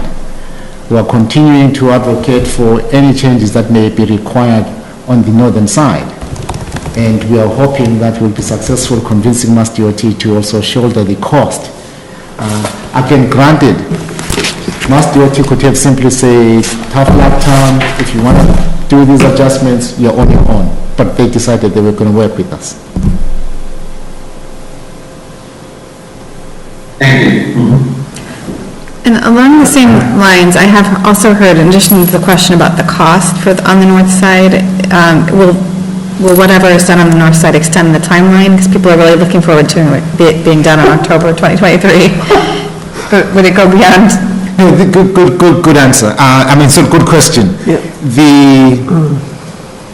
The discussions, based on what I understand now, will not require extensive work on the northerly side. Okay. Extensive work that will result in delays. I don't believe so.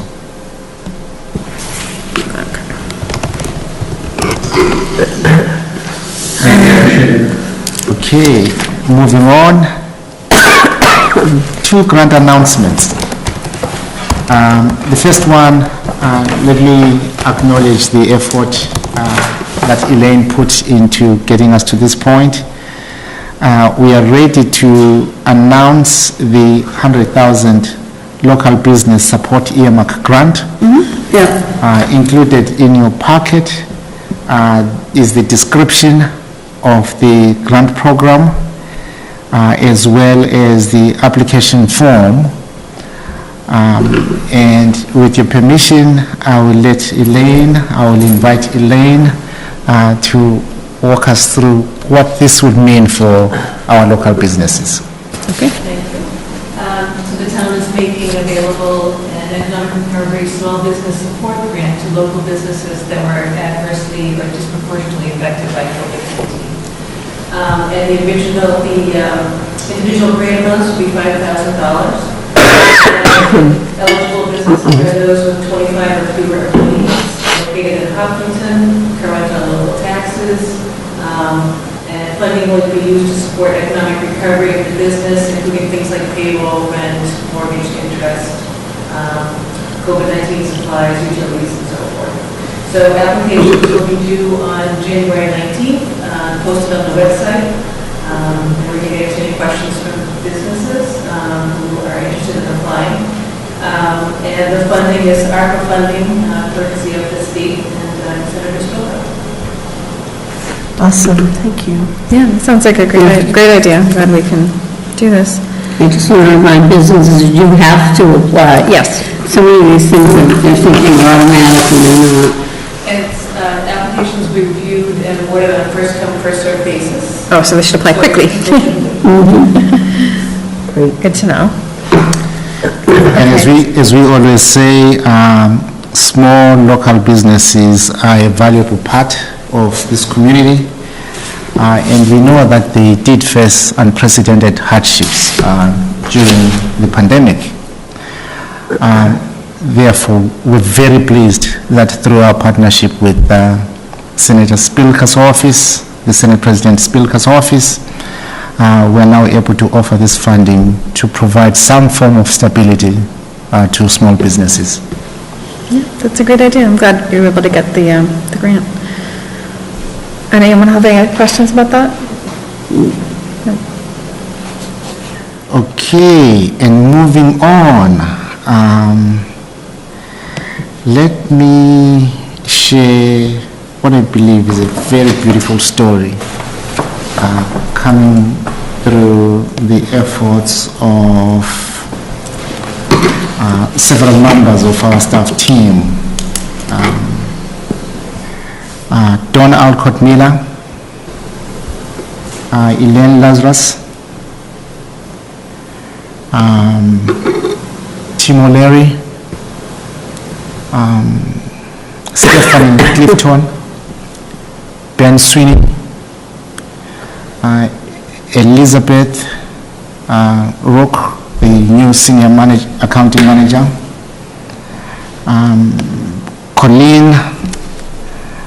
Colleen D'Souza from our Youth and Family Services office, as well as Sarah, who is one of the other counselors in our Youth and Family Services office. They have worked diligently to roll out the income support grants to deserving families here in Hopkinton, families who were disproportionately and adversely impacted by COVID-19. I am pleased to share with the community that as of today, we have successfully processed 37 applications, with each family receiving $1,600. Due to the very strong demand, we have now extended the deadline indefinitely. We are also, as you may recall, we had divided this grant into two components. There was the income support as well as the workforce development portion. We're thinking now we're going to draw more from we're going to take some money from the workforce development portion and pour it into the income support. Okay.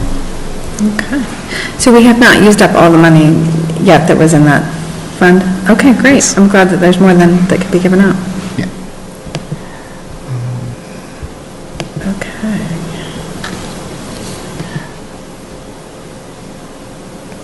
Yeah, that's wonderful way to close the year. Thank you for all the work, and it's a great support. And through the chair, I should mention Sarah's full name is Sarah Randall. Randall, okay. Yes. Yeah. Okay, great. And then, Okay, any other questions? You have a budget update too? Is Yeah. that the next, okay. Yeah, budget update. As you know, and as I reported at the last select board meeting, the FY 2024 budget process is proceeding on track. And I am very pleased to announce that our own Capital Improvement Committee met its deadline of completing its review of the requests by the end of the calendar year. Okay. So please... So they met the charter deadlines and everything? Excellent. Our internal deadlines. Internal deadlines, Yes. okay. Yeah. When you have the opportunity, please, to thank the members, please do so. As you know, we have new members on that committee. And they've done a great job so far. Also supported by the town's finance team. We are also proceeding with the budget listening sessions. Our next scheduled session is on January 11th with the Hopkinton Parents Teacher Organization. We have also worked with our colleagues from HCAM to ensure that the recordings of the sessions are available on demand to the public through the YouTube channel. Our local media has also done a good job covering the session. I think you may have seen the reports in both Hope News as well as the Independent on the session that we held with the Chamber of Commerce. As I reported at the last meeting, we have completed the departmental budget reviews, and I'm now working with the finance team to formulate a balanced budget for presentation to the select board next January. In developing the operating budget, we're still working to close a budget gap that has risen from $1 million to $2.8 million with the updated budget provided by the school department on December 8th.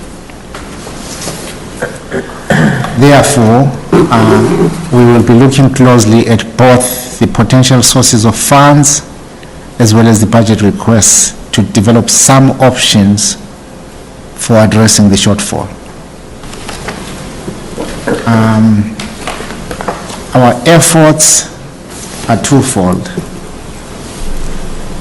First, on short-term preparations for the decisions that must be made at the May 2023 annual town meeting. We, as I said, are looking into making sure we have a balanced budget to be presented by town meeting with a clear explanation of the tax impact of that budget. And then secondly, we are putting a great deal of effort this year in understanding and sharing with the public the 5-year capital plan. We are doing so because of several large-scale capital projects that have come to our attention. And I know that the board is also very interested and is paying very close attention to these issues. And I appreciate one more time to have the opportunity to mention this publicly for the benefit of the residents. That's it. Okay. So this is a challenging budget year for sure with the $2.8 million gap. So we will be looking forward to see what magic you might be able to work to not make such a big gap. But right, I know there's needs on both the town and school side that we want to support too. So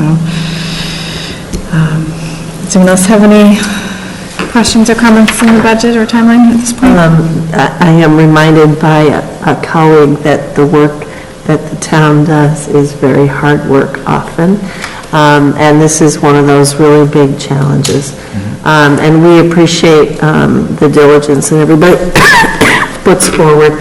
One of the things that I wanted to put on, and I appreciate the update, but I think that that we need to, I don't know, begin to talk about where the shortfall is coming from and what the implications are at each meeting as we go, and get updates on how, you know, how we're strategizing to close that loop, or what we're asking the voters to consider about the decisions that we're making to stitch together, excuse me, the 2.8 million gap. There is that bit about the Eversource challenging their tax rate that we talked about at the beginning, but I'm sure you'll mention that in your budget presentation in January, right? That contributes to our challenge quite a bit. Yes, it's the big question regarding the overlay. We may have to adjust some of the assumptions we've used in deciding how much to dedicate to the overlay account. Yeah, I think too, though, that, yes, right, I totally agree. But also, we need to talk in terms of sustainability for the budget, right? And so, yes, the Eversource piece is a big concern and impact, but also the increases going forward that have been requested may not be sustainable. Pardon me, I am going to get water. So I think that's what we need to talk about a little bit. Yeah. Good point. In fact, I think what we've been sharing with the public is the way how the budget is formulated. On the expense side or the UC side, we look at the base budget, the fixed cost increases, the contractual increases, the increases that are driven by growth, and the increases that are coming in through new initiatives. And then on the funding side, we look at the base budget from the current year, add Proposition 2.5, and let me pause there. We will always like a situation where the budget balances in terms of these first two buckets. When you line them up at the top with the base budget, fixed cost increases, contractual increases. It doesn't here in Hopkinton. We've been able to balance that part of the budget. By now we go back to the lower line, bringing in new growth. Last year's new growth is what has helped us just to fund those components of the budget. I'm not even accounting for growth-driven increases as well as new initiatives. So that, to me, explains the 2.8 deficit. The change in new growth.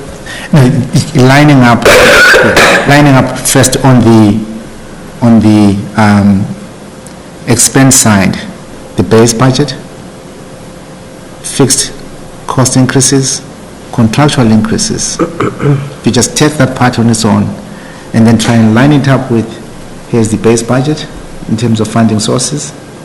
Here is Proposition 2.5, what we add to the budget. The top line exceeds the bottom line. Sure. That's why we now then have to dip into new growth to even be able to address the base budget, fixed costs and So contractual what you are increases. describing is a structural deficit in the budget, right? And that's what I'm talking about, is that in terms of sustainability, we have to have a strategy to minimize that structural deficit, not keep seeing it grow.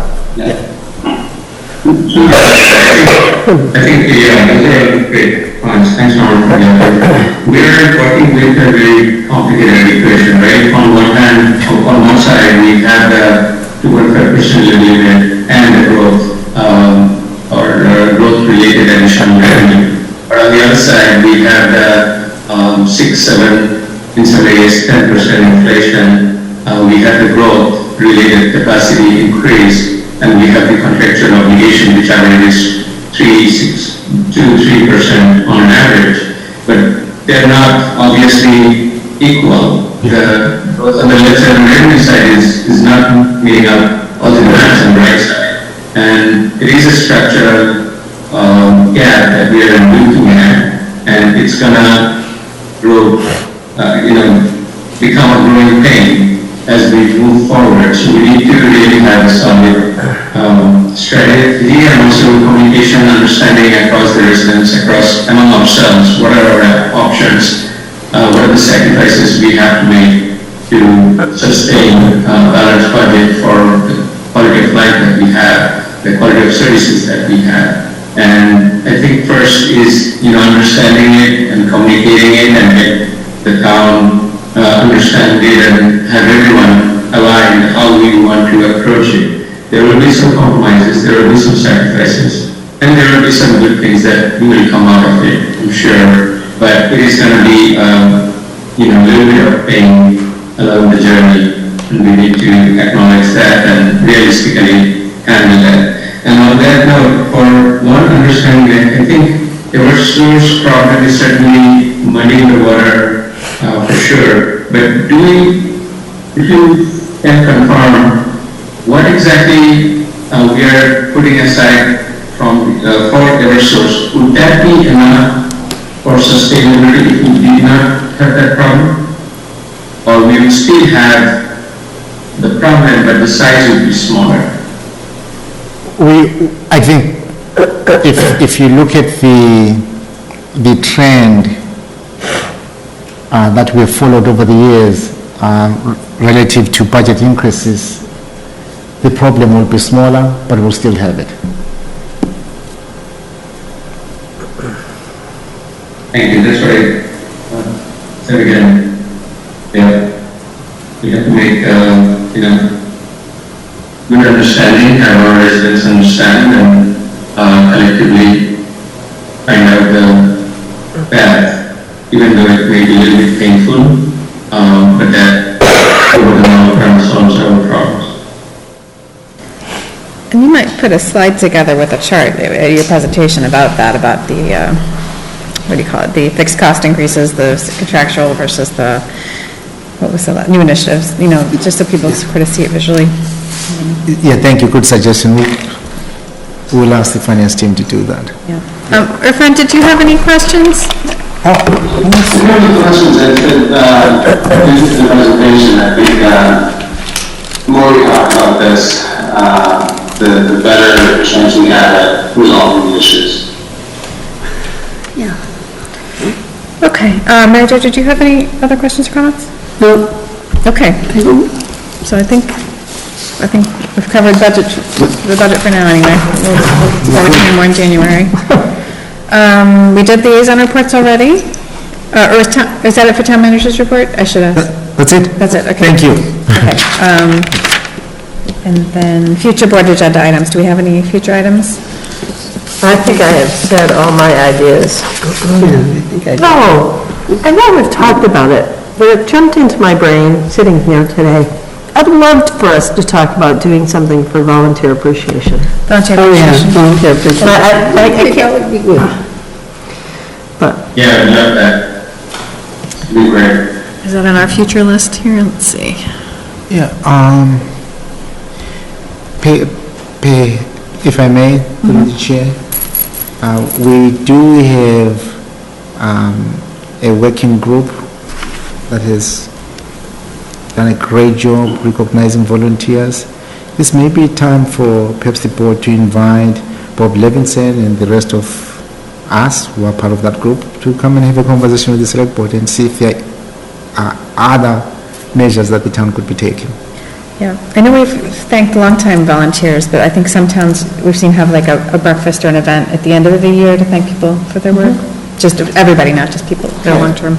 We have so many volunteers. I know. Maybe we should do something like on the common, like Yeah, picnic or something. coffee.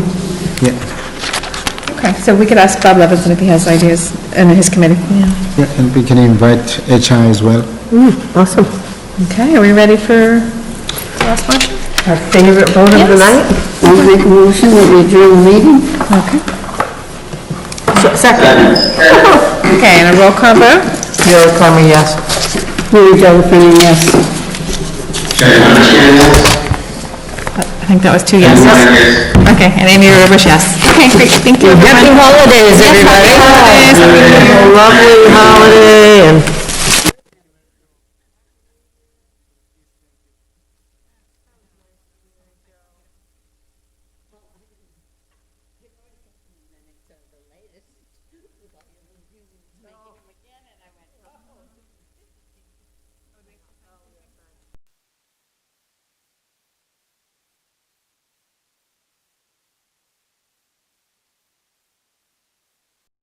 Hello.